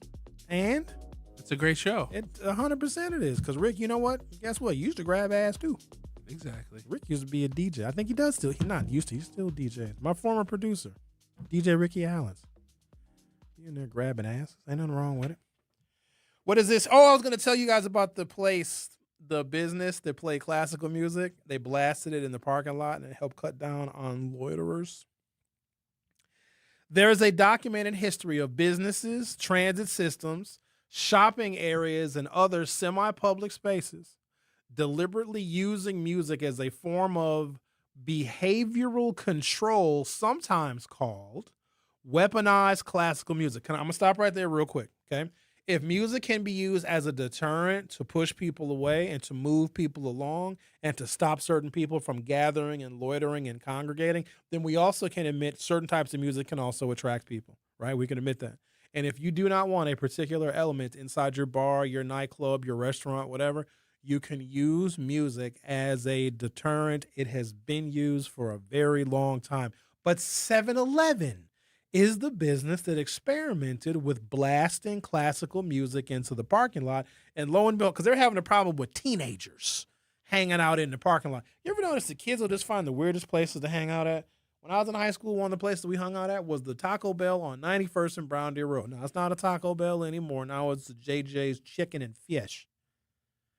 But we used to just hang out in the Taco Bell parking lot. Or after Northridge Mall closed, we would all because Brown Deer Park would close at 10 o'clock, so you got to get out of the park because the sheriffs would very much remind you that the park was closed. So we would go over to the Northridge parking lot, and we would just play our music, and nobody would bother us. But yeah, kids find the weirdest places to hang out. I went to the Metro Market grocery store on 69th and State Street yesterday, and it was just two kids just hanging out just by the entrance of the grocery store, sitting down with their skateboards and with helmets on. They find weird places. Number one, this is a real crime/loitering strategy. One of the earliest widely cited examples in British Columbia in 1985. Oh, 85. I thought it was 2018. When a 7-Eleven manager began broadcasting classical and easy listening music into the parking lot to discourage teenagers from congregating. The idea spread. A 1999 report said roughly 150 7-Eleven franchises had adopted the technique.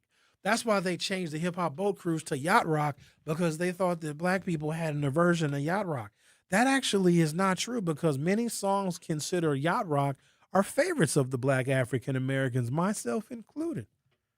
In fact, yacht rock, jazz, regular old rock and roll music, of course, hip hop, some of my absolute favorites. In fact, let me give you an example of some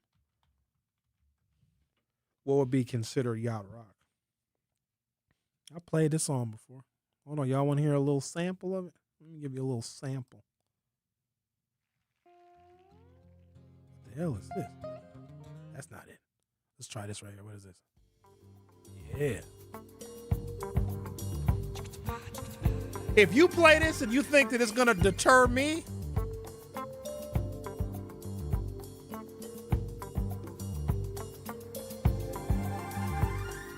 come on, Kenny. There have been times in my life I've been wondering why. I know nothing about this, Xavier. You were born at the wrong time. One of the earliest and widely cited examples occurred in British Columbia in 1985 when a 7-Eleven manager began broadcasting classical and easy listening music, which that Kenny Loggins would be considered, into the parking lot to discourage teenagers from congregating. The idea spread. A 1999 report said 150 7-Eleven franchises had adopted the technique. By 1991, a 7-Eleven in Thousand Oaks, California, was broadcasting classical music 24 hours a day, specifically to drive away youths who congregated around the store. In 1995, the Virginia Pilot newspaper reported that a Virginia Beach 7-Eleven was broadcasting Beethoven, Bach, and other classical composers into its parking lot.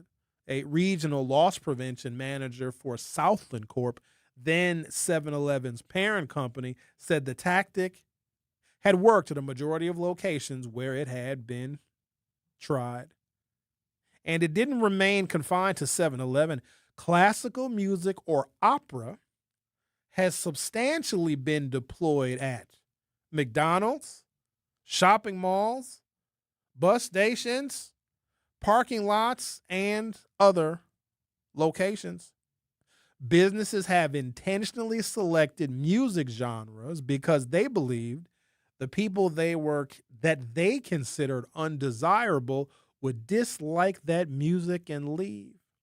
Theft prevention is also part of the rationale. The technique generally isn't presented as Mozart makes people stop stealing, but it's more like loitering and disorderly intimidation, theft and crime, customers avoiding the business. Therefore, remove the population perceived as creating the problem, and theoretically, they reduce opportunities for theft and disorder. Maybe they should play classical music on the Brady Street and the Water Street and watch all of the many undesirable people scatter. We're listening to The Truth with Sherwin Hughes on 101.7 FM. I'll be right back. Don't touch that dial. The Truth with Sherwin Hughes will be right back on 101.7 The Truth, The Truth app, and 101.7thetruth.com. Educators Credit Union is more than a place to manage your money. They're where your financial possibilities take shape. They're more than transactions. They're conversations about your financial goals. More than numbers, they're community advocates who support free, local events that are accessible to all. They foster community because we are stronger together. Educators Credit Union is people helping people. Become a member at ECU.com. Insured by NCUA. Membership eligibility required. National Sandwich Month is here, and Cousins Subs is celebrating all month long with exclusive rewards for Cousins Club members. Join Cousins Club today and unlock special offers, bonus points, and extra ways to earn rewards every time you order throughout August. It's our way of helping you get even more from your favorite subs. From classics to grill-to-order favorites and deli fresh subs, there's always something delicious to discover at Cousins Subs. Celebrate National Sandwich Month with Cousins Club and start earning rewards today. Cousins Subs. We believe in better. The possibility of lung cancer can be pretty scary, especially if you're one of approximately 8 million current or former smokers at high risk. That's why SaveByTheScan.org wants you to know that now there's a breakthrough low-dose CT scan that can detect lung cancer early, and it only takes 60 seconds. You stop smoking, now start screening. For an easy quiz to see if you're eligible, visit SaveByTheScan.org. It could save your life. SaveByTheScan.org is brought to you by the American Lung Association's Lung Force Initiative and the Ad Council.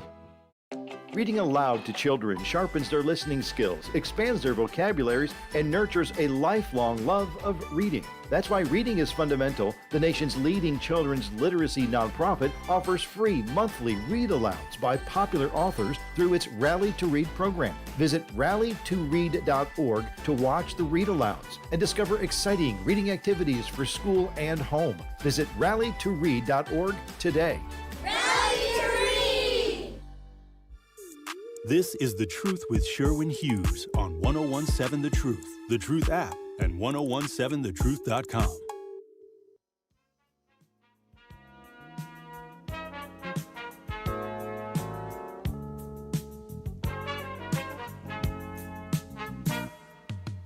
I guess you wonder where I've been. I searched to find the love within. I came back to let you know. Got a thing for you, and I can't let it go. I wish a place would play this to think it would deter me. I would just grab a white woman and start dancing. Probably illegal. I came back to let you know. Got a thing for you, and I can't let go. This is a white guy, too. What happened to the white people with soul? Where did they go? They're all gone. They are gone. I don't know. There's no more cool white guys anymore. Nope. Used to be tons of them. Ain't no. That's a shame. Coolest thing we got now is Joel Brennan. Yeah, they're all watching Entertainment videos. That's a shame. That's the Manosphere. Is that what you call those guys? I saw a documentary on the Manosphere. Those poor fellas. Yeah, a lot of kids are watching those people, and they use them as actual role models. It's pretty crazy.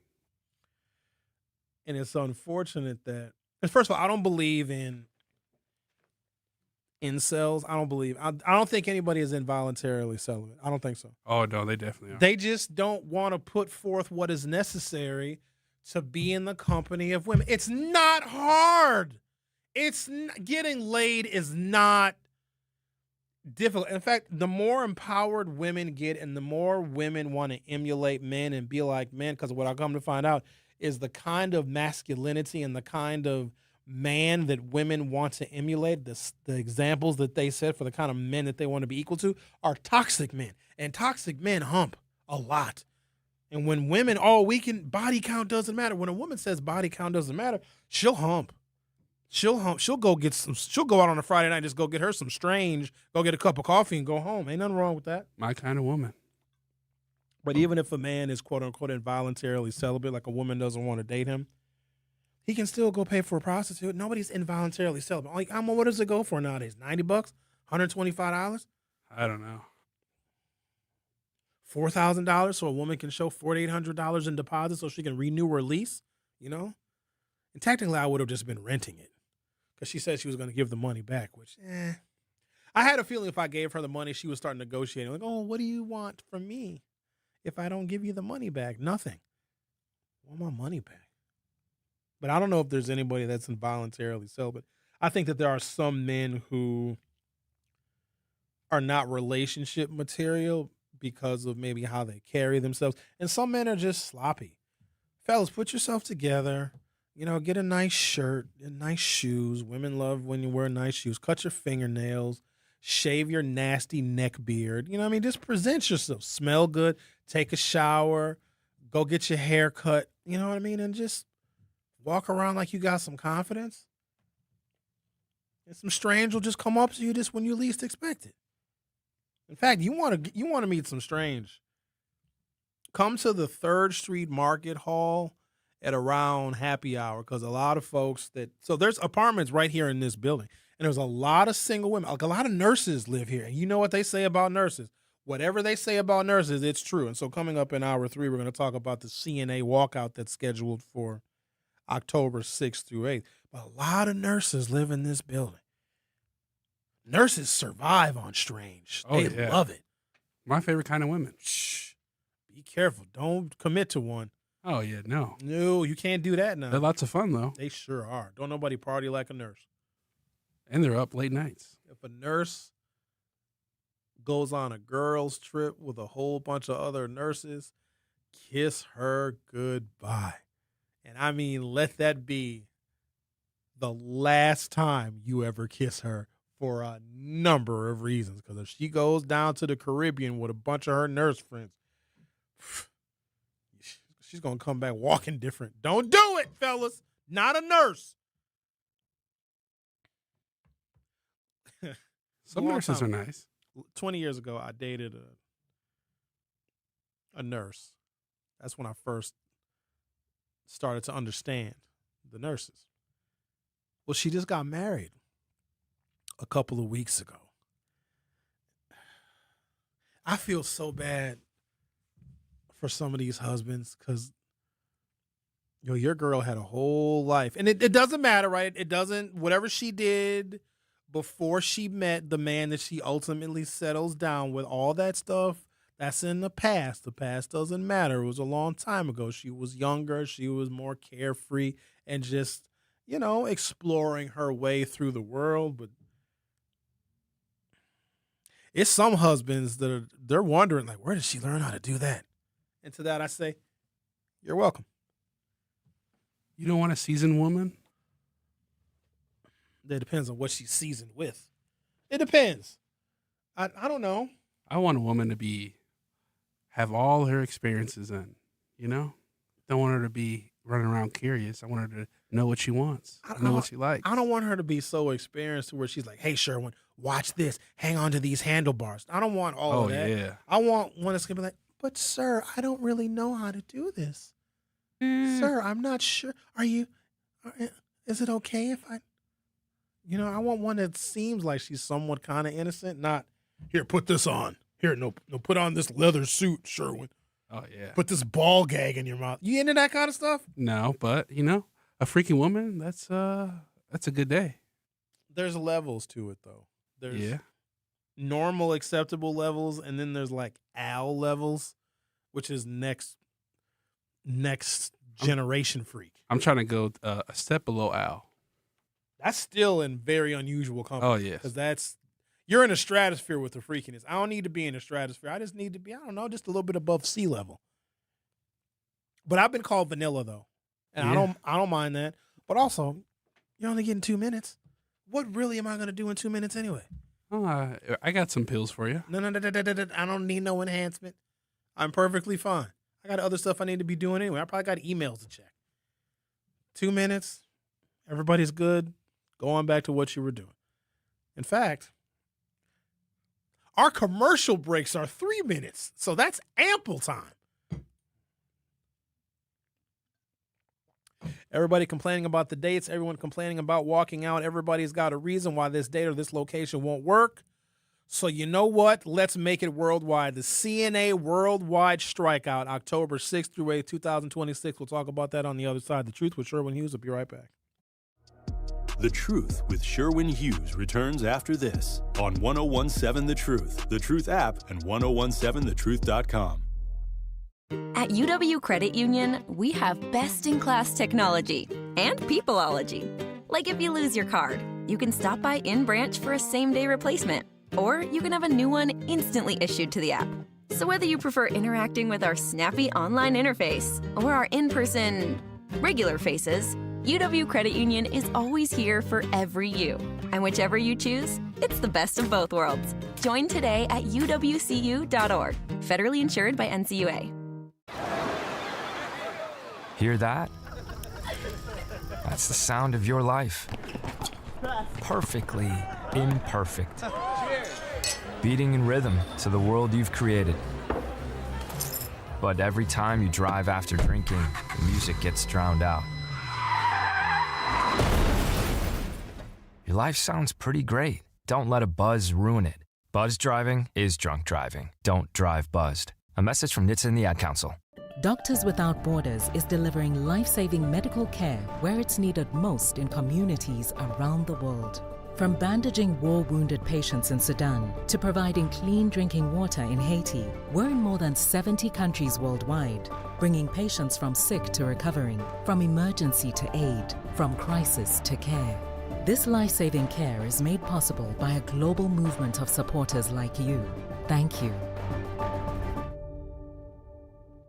In sitcoms, when someone has a problem, they just blurt it out and move on. Well, I lost my job and my parakeet is missing. How was your day? But the real world is different. Managing life's challenges can be overwhelming. So, what do? We get support. The Huntsman Mental Health Institute and the Ad Council have mental health resources available for you at loveyourmindtoday.org. That's loveyourmindtoday.org. See how much further you can go when you take care of your mental health. For 250 years, our armed forces have bravely served America. Wounded Warrior Project honors that legacy by supporting post-9/11 service members and veterans like Anthony, a Marine who was injured by a roadside bomb in Afghanistan. They carried me through my injuries, not just my physical, but my mental. And seeing other vets doing the same thing helped me tell myself, hey, you can do this. Join us in honoring warriors at woundedwarriorproject.org/America. Milwaukee Black Talk lives here on 101.7 FM and 1510 AM, W269DL Milwaukee, and WGKB Waukesha, live from American Family Assurance Studios. This is The Truth with Sherwin Hughes on 101.7 The Truth, The Truth app, and 1017thetruth.com.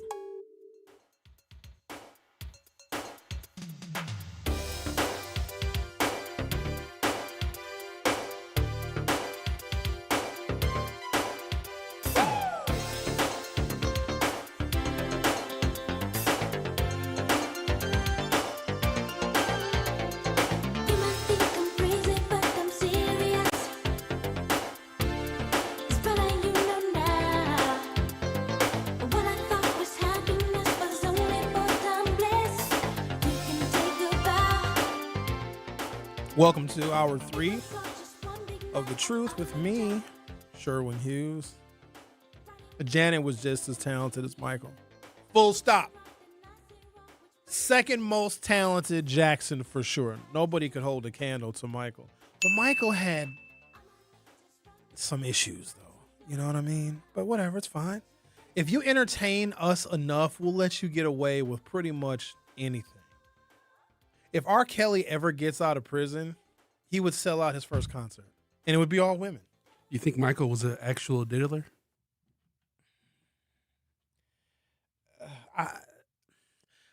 Now more than ever, we should not be shocked when we find out that someone diddles. The whole upper echelon of American politics is either diddle or you're diddle adjacent. So there was a documentary that I saw called Leaving Neverland. I kind of wish I hadn't seen it. It confirms a lot of suspicions. And if you're a true Michael Jackson fan, I would say watch it anyway, because true Michael Jackson fans will never believe it. With any evidence, with any testimony, with any documentation, no matter what, they would never believe that Mike did what he was accused of doing. But I would say watch it, because if you had suspicions, it gives testimony from people that were there, and their testimony is relatively consistent with media reports and things that we saw and people coming forward. Were some people trying to take advantage of Mike? Absolutely, because he had a lot to lose and he would be quick to settle. Did a lot of people, screw Mike over and take advantage of him? Absolutely, I believe they did. But, when you're in the spotlight and you're famous like that, you have to exercise an incredible amount of caution. You got to have real good people around you that are going to protect you. Because just being in the wrong place with the wrong person can be permanently damaging to your reputation. Lady B, you need to stop throwing it at me in the YouTube chat. Now, I told you what you had to do, but you ain't listen.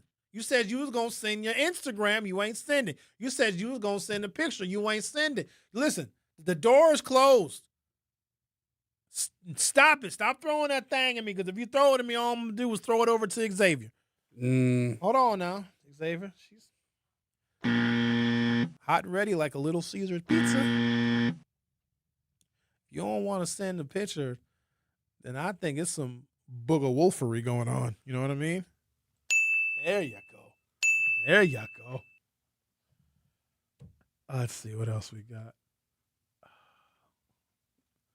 Can't deal with all this book of wolfery. Why else? Speaking of which, where's Linda? No, that's not nice. Everybody relax. Not really. A city girl says, I didn't know how sensual Janet was until I got older and really listened to some of her music. There's one song, Anytime, Any Place. That right there. See, you know what? That's what I want. I want me a old school Generation X woman that will live her life like the lyrics of Any Time, Any Place by Janet Jackson. There's just something about women of our generation where other women just don't compare. They don't. We're Generation X because we were around for all of the best times in human history. We just were there for all of the good stuff, and we were forged a little bit differently. We're just some about us. And Generation X women look good. 50 has never looked better. It's some 50-year-old women. It's girls that I went to high school with that look better now. Some of them are grandmothers. Look better now than they did in high school. Let me tell you what the worst is, though. Finding out that girls that I liked in high school actually liked me too, and I didn't know it. I found out this girl her locker was right next to mine all 4 years in high school. She said, Sherwin, I had the biggest crush on you ever. I was like, I wish you would have spoke up. Damn it. And now she's too old. She didn't age very well. You know what I mean? She just. But some of them, though, holy smokes. Generation X is aging like fine wine. And I'm glad that we are mostly left out of these generational battles like the millennials and the Gen Z. They hate the baby boomers. Y'all know better than to mess with us because you don't want no smoke with us. We'll burn the entire thing down. We'll burn the whole thing down and then roast marshmallows over the fire. Do not play with us. Especially the little Gen Zs. All you got to do is look at them funny and they start crying. Oh my God, I need a mental health day. Shut up. No such thing. If you're suicidal, go to work anyway. Don't laugh up that. Hey. Everybody relax. But also, we've lost our damn sense of humor. Everybody's so damn sensitive. You can't say that, Sherwin. If some of y'all that are the thought police, if you were around for any amount of time in 1987, you would have a goddamn heart attack. You know what we used to do? If you wore sweatpants to school, we would pull your pants down routinely, and it was very funny.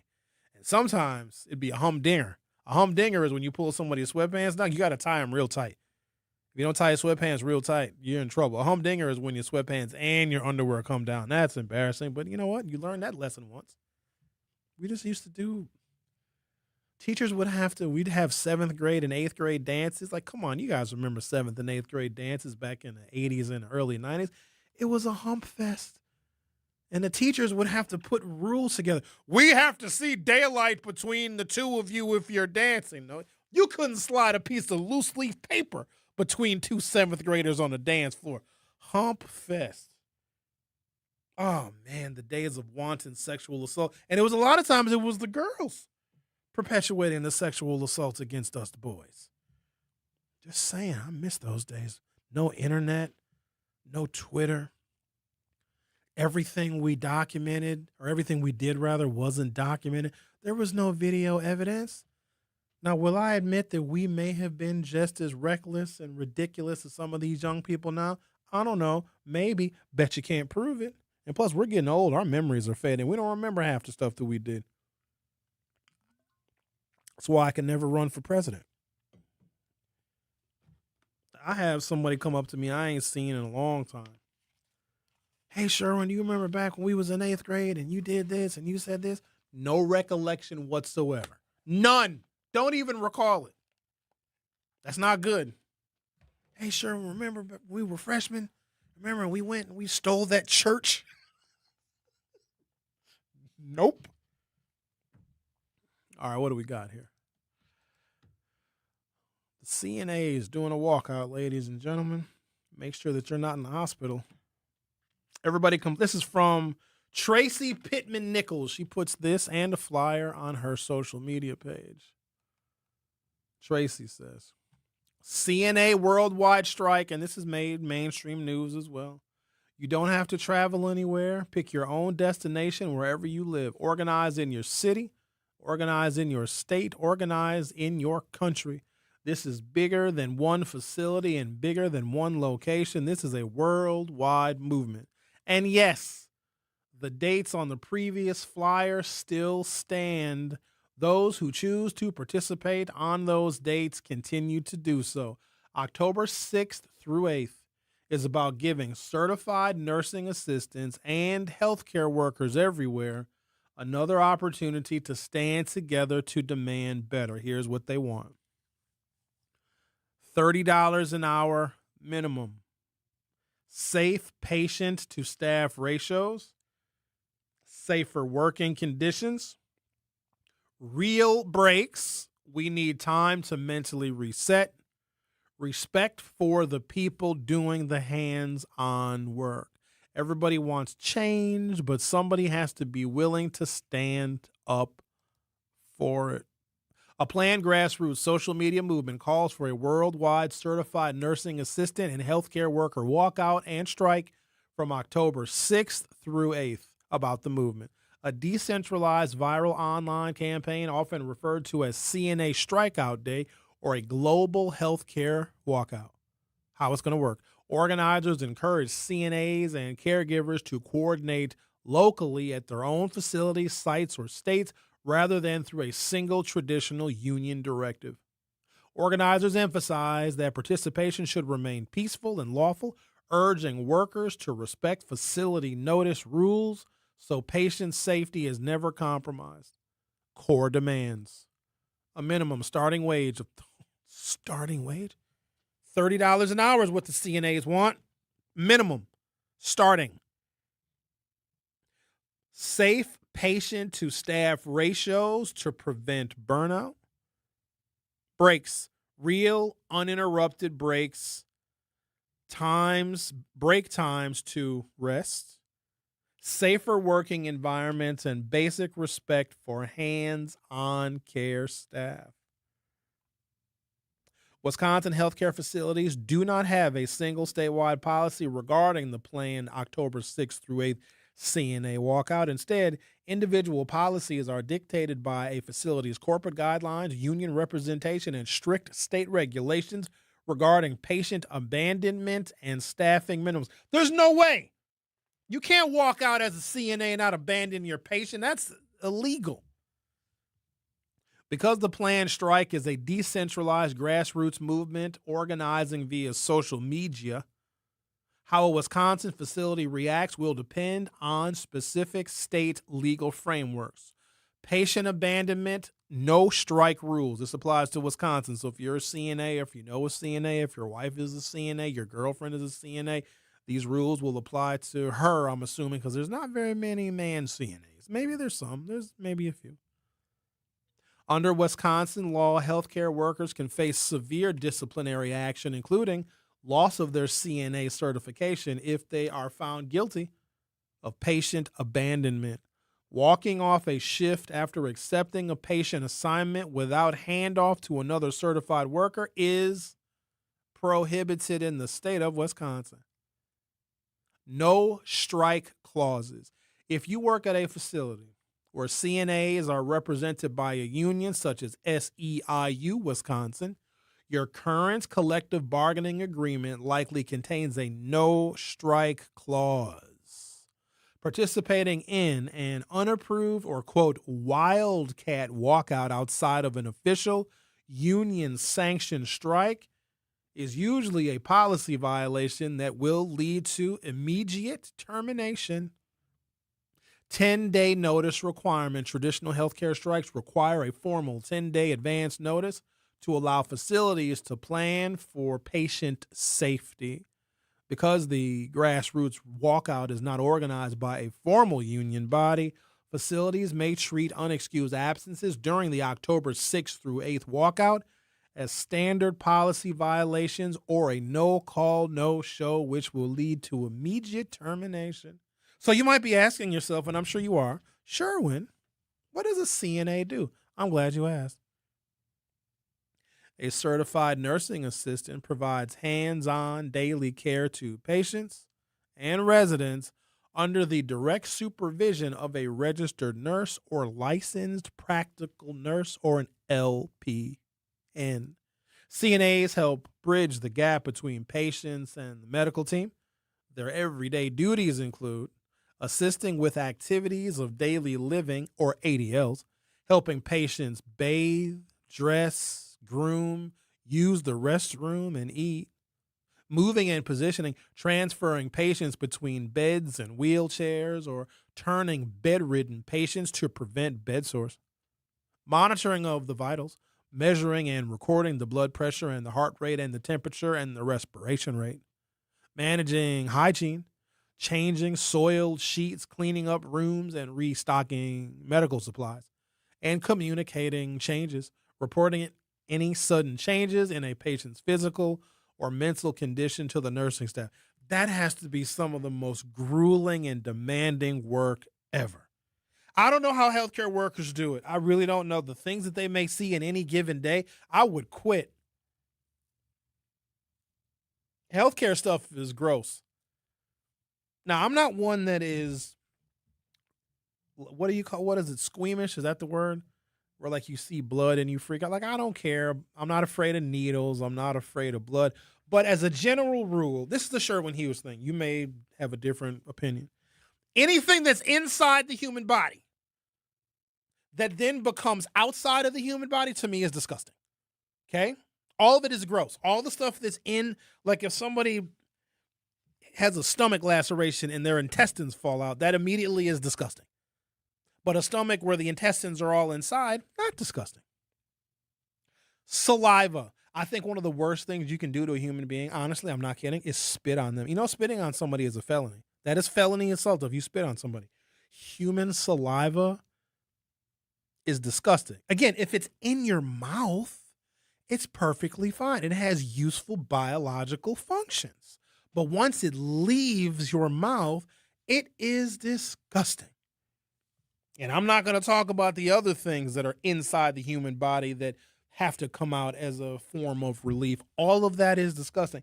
All of those things that I just mentioned, CNAs and nurses and doctors have to routinely deal with that kind of stuff. I don't know how they do it, because I might walk into a patient's room. Hi, Mr. Jones. How are you doing today? And I find out that Mr. Jones, who might be very sick, may have soiled himself. And I'd walk into the room to check on Mr. Jones because I'm making my rounds as Sherwin, the CNA. I would be a terrible CNA. I guarantee it. My bedside manner would be horrible. Because I'd first ask my patients who they voted for, and you're probably not supposed to do that, but whatever. And if I come to find out that my patient maybe needs some care and he needs his linens changed, I can't do that. I'm not going to. You know that CNAs have superhuman strength? Have you ever seen the efficiency in which 2 CNAs can move a fat person? It's amazing. They can just pick up a fat person. And some of these CNAs weigh 92 pounds. Some of them weigh more than that. But there's some that are very small.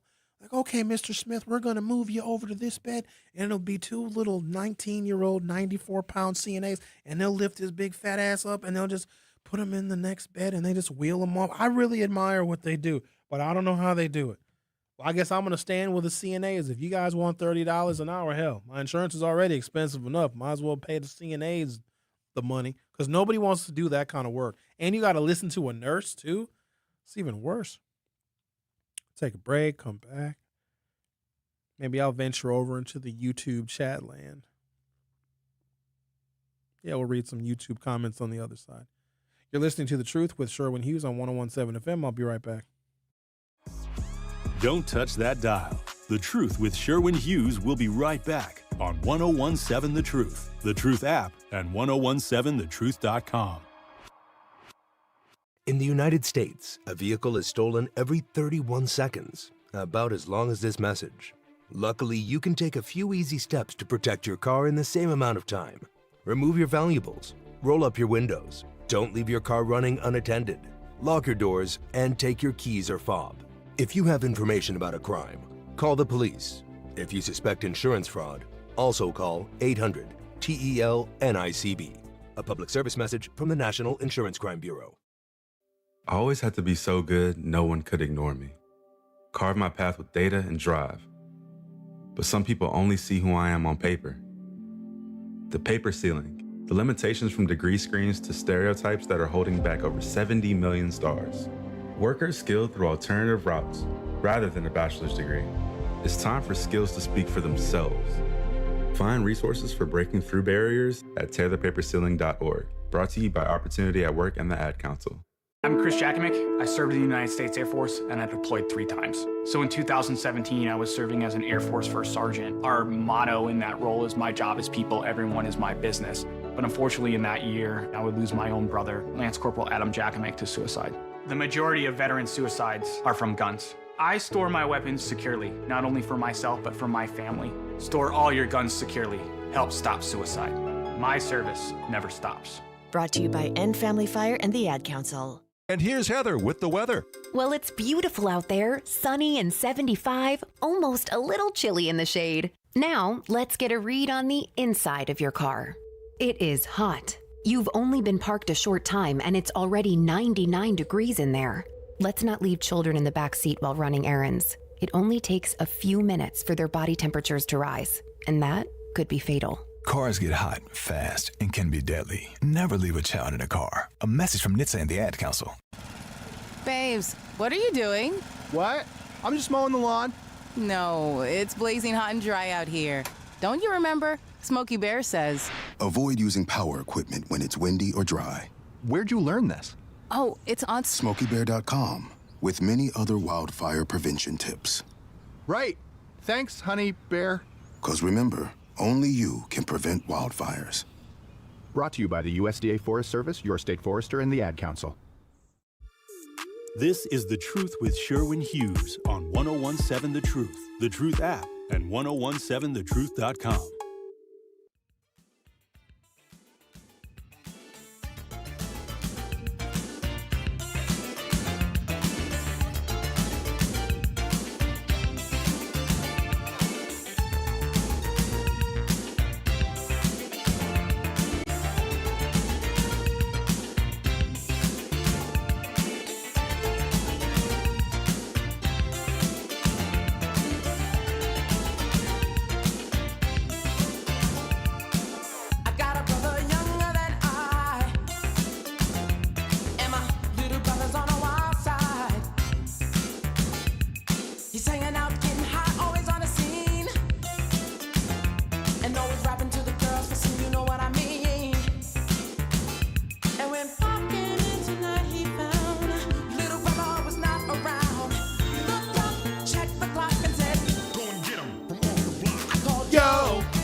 Y'all don't know nothing about this Nolan Thomas. You know what they should do? They should hire me to DJ at the garage. I'll get them blacks whipped into shape. I'll have them dancing to 80s and 90s classics. Hire me as a DJ. What's my DJ name? I need a good DJ name. Can't use Sherwin. DJ Silver Fox. Silver Fox rocking the block. That's not bad. And DJ Granite Rock. That could be a good DJ. Nope. We don't do that one. No, we don't say that no more. So some of you remember who used to call me Sher. So we have this ability to send. We used to. We can send text messages. So if you've ever signed up to send text messages to 1017 The Truth, you have to like put in your name and some other stuff. You got to register to send us text messages, right? So I sent out a text message to our whole, it's like 2,000 people, our whole text message list. And she texted back and she was like, remove me from this list immediately. Why are you texting me? I was like, geez, calm down, lady.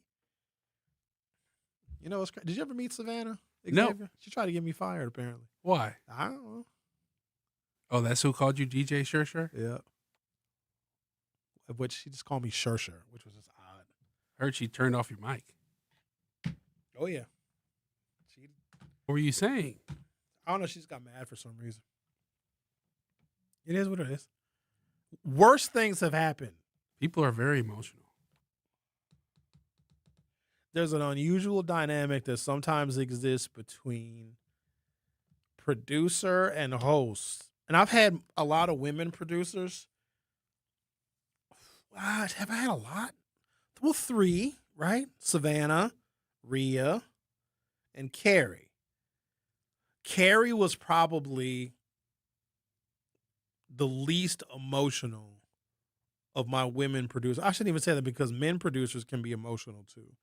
So you guys have a tough job because you're really supposed to just sit there and not say anything and not have your opinions. But sometimes we strike a chord with producers, and we recognize that you're human. You guys may have opinions, especially if the host is saying something you fundamentally disagree with. 9 times out of 10, we don't care, but we humor you because we know that if we let producers keep all their feelings in, y'all go insane back there.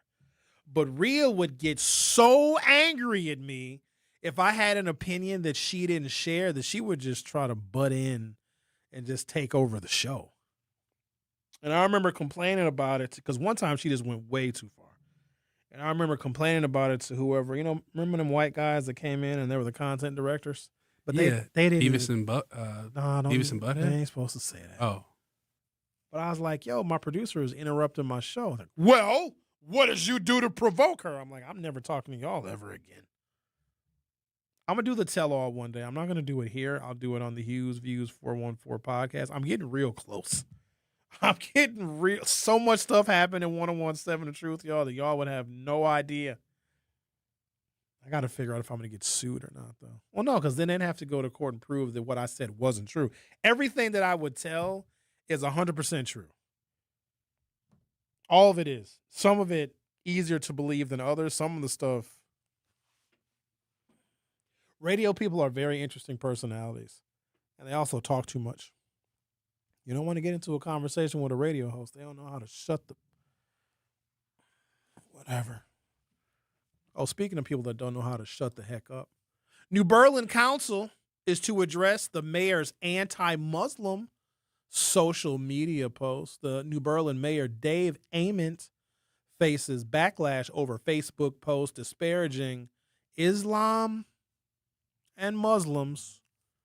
The Common Council will consider a resolution denouncing the messages tonight. Faith groups are demanding Mayor Dave Ament resign following the social media posts. The New Berlin mayor is under fire after a series of controversial social media posts shared on his personal Facebook page disparaging Islam and Muslims came to light. The New Berlin Common Council will take up a resolution tonight, August 25th, denouncing those messages. The resolution, quote, affirming the city of New Berlin's commitment to religious freedom and the community after a number of posts shared on Mayor Dave Ament's Facebook page disparaging Islam came to light last week. So I know how offensive this is, and you're the mayor and you represent the people of New Berlin, and the voters put you there to be the executive of Common Council orders and directives, and they put you there so you can create budgets that can fortify the city of New Berlin and blah, blah, blah, blah, blah, all that other stuff. But at the end of the day, ladies and gentlemen, this is a fundamental question, regardless of whether someone's thoughts, feelings, and sentiments about another race, another religion, or another gender is offensive. Does the mayor have freedom of expression and freedom of speech? Yes or no? It's still freedom of speech if you disagree with the person. I think it's in poor taste. I think it exercises bad judgment. And I think that these are comments that he probably should have kept to himself. I think that he knew he was going to be stirring some controversy by putting them on his social media pages, because now more than ever, I would almost say exclusively, people get access to their elected officials via social media, probably even more so than by contacting their office. You can put in a constituent request of your alderperson or your county supervisor via their social media pages. And there are many, many elected officials that are very active on social media. Some are too active, and one of them is Trump. And so using social media as a means of communication, dare I say, is a benefit of us having all of this Facebook and having Twitter and Instagram, because it gives you an additional way to not just peer into somebody's life, but also gives you direct access to them, you see. But also when you share your sentiments and your feelings about different races and different religions on social media, you run the risk of really, truly offending somebody. And more importantly, you are tarnishing the office. You know, we come down on, African Americans and our youth for their bad behavior. Everybody acts a damn fool, and it's not limited to race. The reason why I tend to focus on African Americans is because I care about our community. I also am concerned about how members of our community are going to be perceived because that may have an impact on how we get represented. The fatigue is very real. There's a lot of people that are in very powerful positions that have the ability to help and to foster a better community, to invest in us, to help improve our schools and our living conditions and raise our wages. But they're getting fatigued of us, and we have to understand there's going to be a consequence to some of our behavior. Now, is it fair? Probably not, but nothing is fair. And this mayor said some very disparaging things about African Americans. He said if it wasn't for white people, we'd still be enslaved. I'm not jumping into that conversation, but he said some offensive things about women as well, which I come to find out in American politics, you can say offensive things about women. As long as you're a man and you say offensive things about women, women will reelect you just as long as you are running against another woman.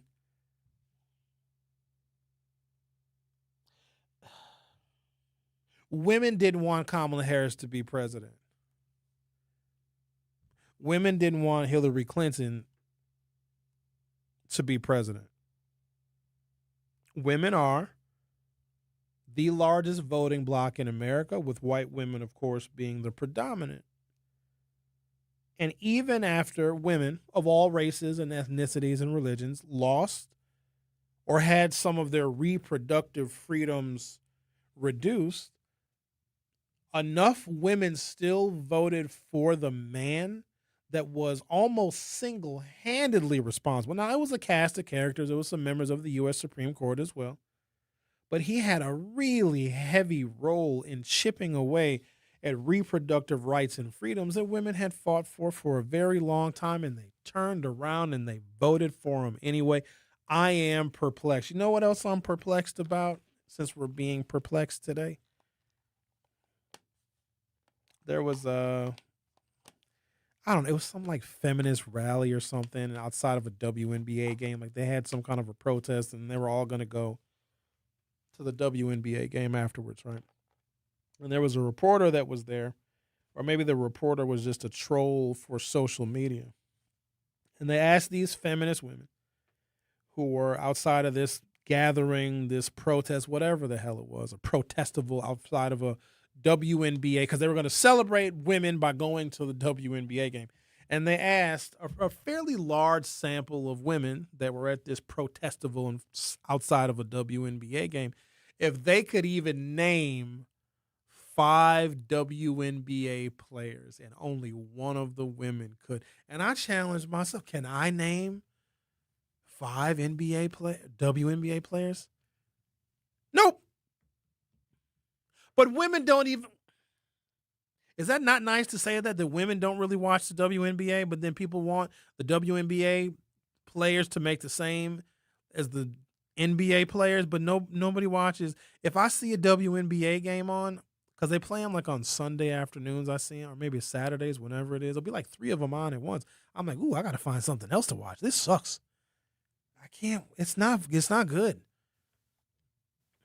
What's the one lady? She went to Divine Savior. She's a black lady. Enrique Aruvulagavogovo. You know who I'm talking about, Xavier? Nope.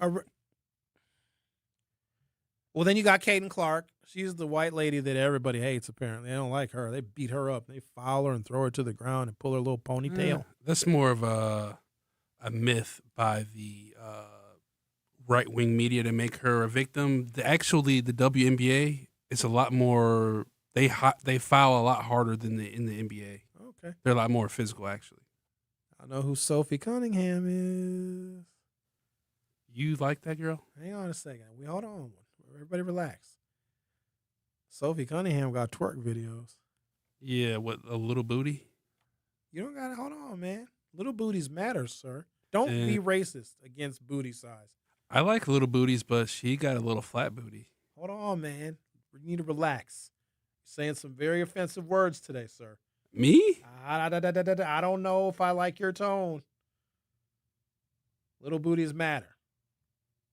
In fact, big booties to me matter less. There's sometimes it's too much. You know, what am I going to do with all that? What am I going to do? I can't do anything with that. What? Go swimming. All right, I got to take a commercial break. I don't swim, and for good reason, sir. You're listening to The Truth with Mr. Sherwin Hughes on 101.7 FM. Don't go anywhere. I'll be right back.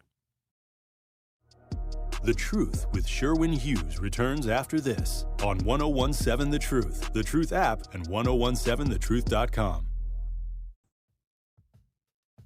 Hi, this is Sherwin Hughes from 101.7 The Truth, and I want to talk to you about something bigger than just buying a house. I'm talking about building a legacy. Owning a home isn't just about four walls and a roof. It's about giving your kids a place where memories are made, where birthdays are celebrated, and where they always belong. It's about planting roots, knowing your neighbors, waving from the porch, and being a part of a community that feels like family. If you've been renting and wondering if home ownership is even possible, Axe Housing is here to work with you. An Axe Housing coach will help you create a plan, a budget, and move step by step toward owning a place you can truly call your own. They've already helped over 4,000 families become homeowners, and many are paying less than they were paying for rent. Don't let where you are today stop your family's tomorrow. Start your journey at axhousing.org. That is ACTS housing.org.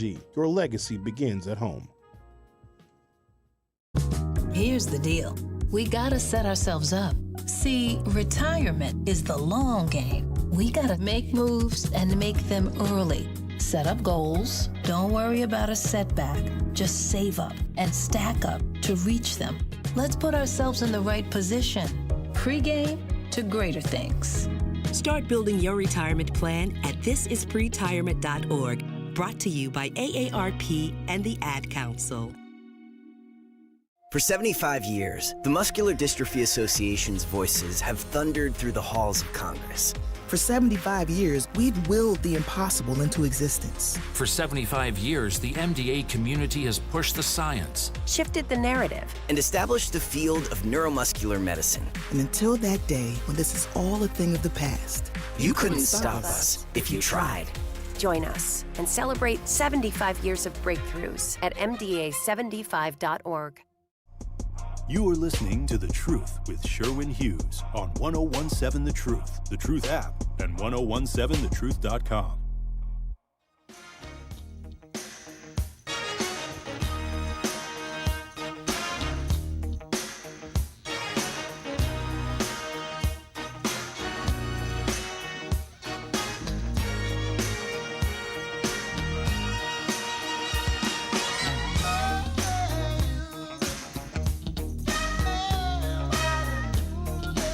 Our phone number is 833-212-1017,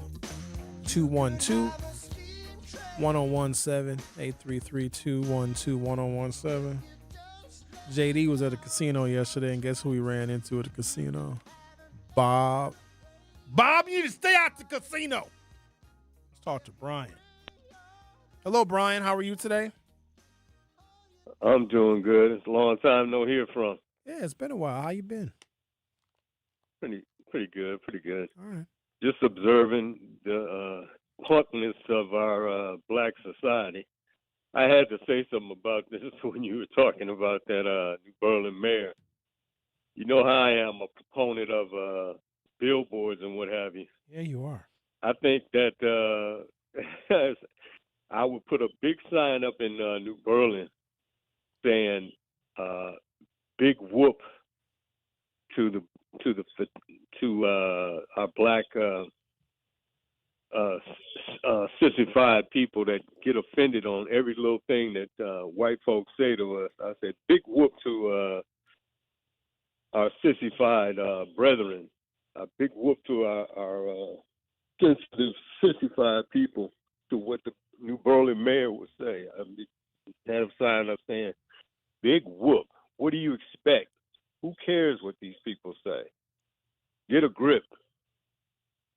But doesn't the mayor have some responsibility to be respectful of different ethnicities and different religions? Doesn't he have some kind of obligation to, not speak disparagingly about women?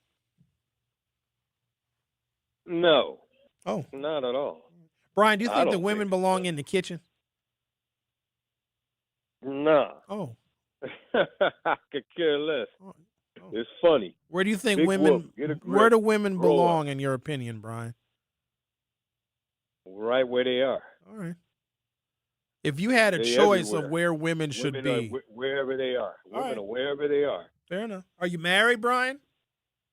Yeah. Okay. To a wife? Huh? To a wife? Is my wife white? No. No. Are you Not married? Do you have a wife? Is what? Yes, you do. Yeah. Okay. All right. Yeah. How long you been married? Yep. 13 years. Oh, congratulations. That's very beautiful. All right. Good for you.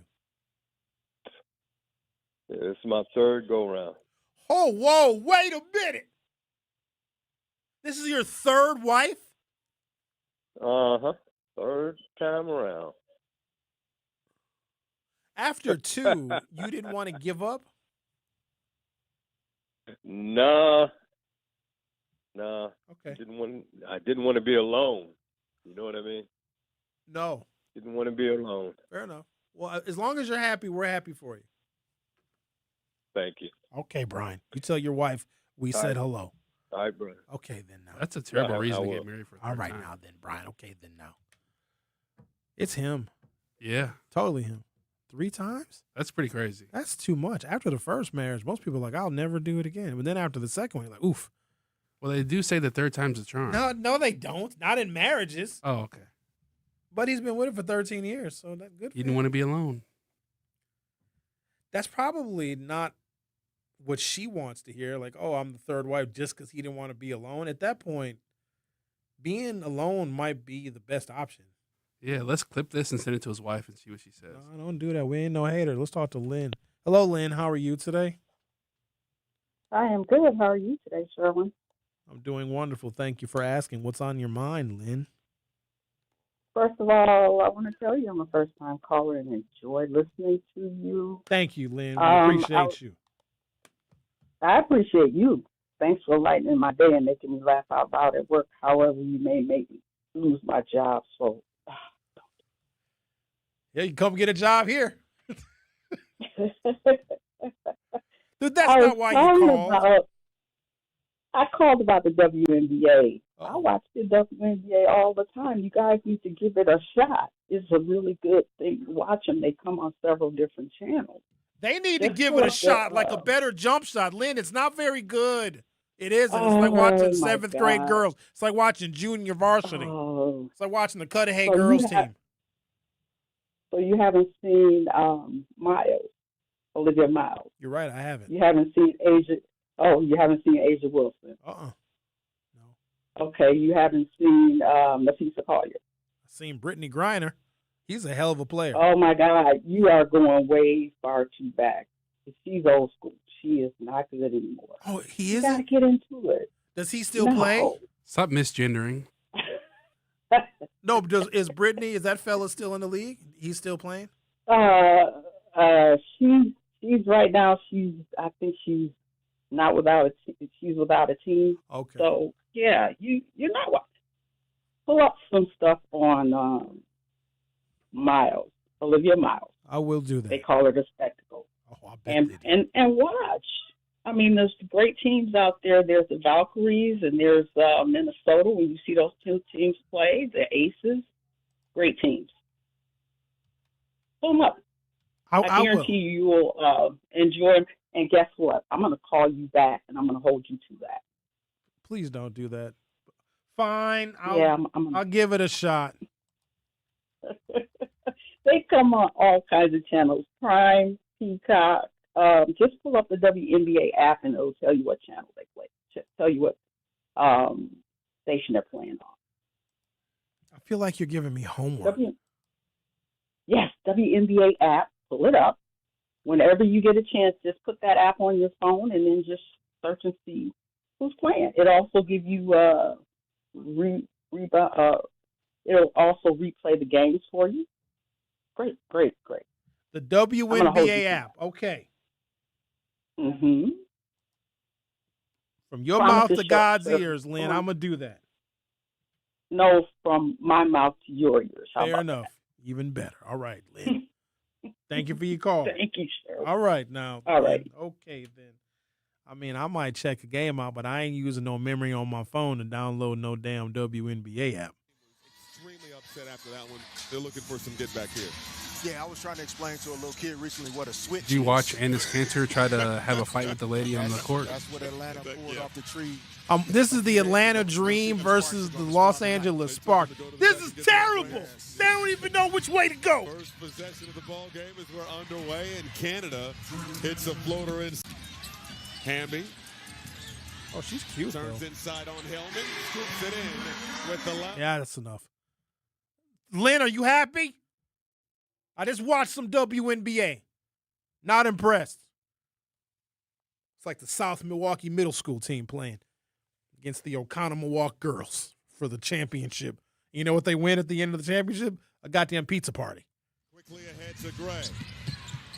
Dream running. Gray got the roll.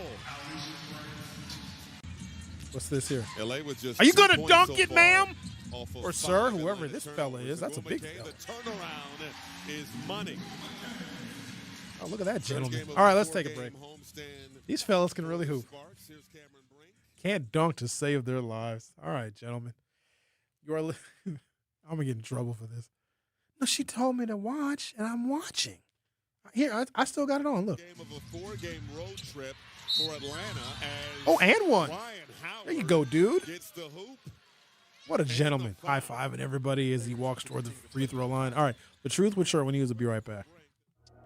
The Truth with Sherwin Hughes returns after this on 1017 The Truth app, and 1017thetruth.com. Are people around me safe when I vape? Science does not support that belief. Exhaled vape emissions linger in the air, affecting indoor air quality and bystanders in the same space through secondhand exposure. Vaping emissions can also accumulate on clothes, hair, dust, and furniture, leading to exposure risks to bystanders of all ages. And vaping around a pregnant person can lead to serious health impacts on fetal and childhood development. Enough with the puff. Learn more at ul.org/vaping. My mom has decided to learn to paint, and she's good. My dad's now into creative cuisine, and I've already put on 6 pounds.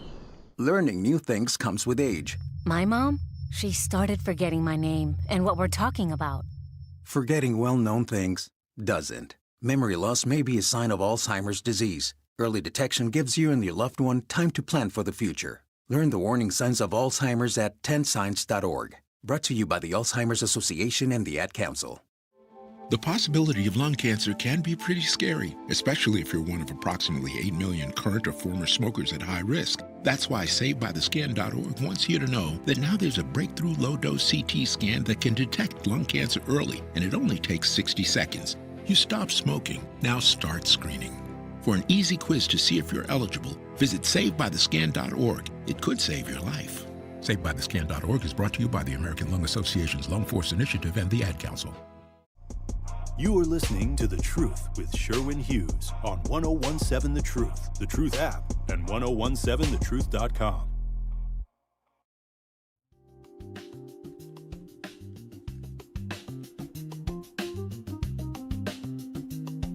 Looking for a school where scholars thrive, teachers believe, and excellence is the expectation? Milwaukee College Prep is enrolling scholars in K-3 through 8th grade for the upcoming school year.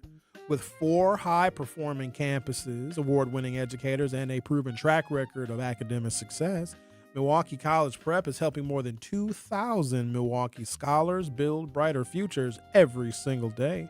Do not wait. Limited seats are available. Apply today at MilwaukeeCollegePrep.com. That is MilwaukeeCollegePrep.com, or call them at 414-264-6000. That is 414-264-6000. Milwaukee College Prep, excellence by design, futures without limits. And American Family Insurance is a proud sponsor of The Truth. For almost 100 years, they've been committed to helping families protect what matters most, your home, your vehicle, and the dreams that you're building every single day. And if you're a part of the Truth audience, well, you already know your hard work is for yours. That's why having the right protection in place matters. American Family helps you stay ready for whatever life brings so you can focus on moving forward. Insure carefully, dream fearlessly with American Family Insurance. Get a quote or find an agent at amfam.com. That is amfam.com. American Family Mutual Insurance Company, SI, and its operating company, 6000 American Parkway, Madison, Wisconsin. We did a Hughes Views 414 podcast last night for the first time in 2 weeks. It was good. I don't know if I'm going to do another one tonight, though. Why not? Because I'm enjoying my summer. Summer's almost over. I want to make the most out of it. Even though fall technically is my favorite season, I love the fall so very much. I like it when the leaves change colors. And I just like everything that fall brings. And I love football and all of that. You know what I like? I like chili. Because you eat chili in the fall. I like a good chili now. I love chili. Should we have a truth chili cook-off? I would win. You make chili? Oh, yeah. I can cook. I cook all kinds of things. I'm skeptical of your chili. I'm a single man. I've been a single man for a long time. I got to learn how to cook, you know. Better hurry up and get married. Don't want to be lonely like Brian. Well, he's got 2 ex-wives I'm sure you could probably date. Oh, no. I have plenty of company. Xavier, you make it seem like you're some kind of a ladies' man. I never said that. Just have plenty of company. Got you a couple little girlfriends? I don't know about girlfriends, but friends, yes. Got you a couple booger wolves? Ain't nothing wrong with it. Not booger wolves. All right. Speaking of which, what's Lady B talking about in the chat? Just flapping them, or I guess just typing. What are you guys saying? Oh, JD told me to stop misgendering those gentlemen in the WNBA. Well, I'm sorry. Jeez.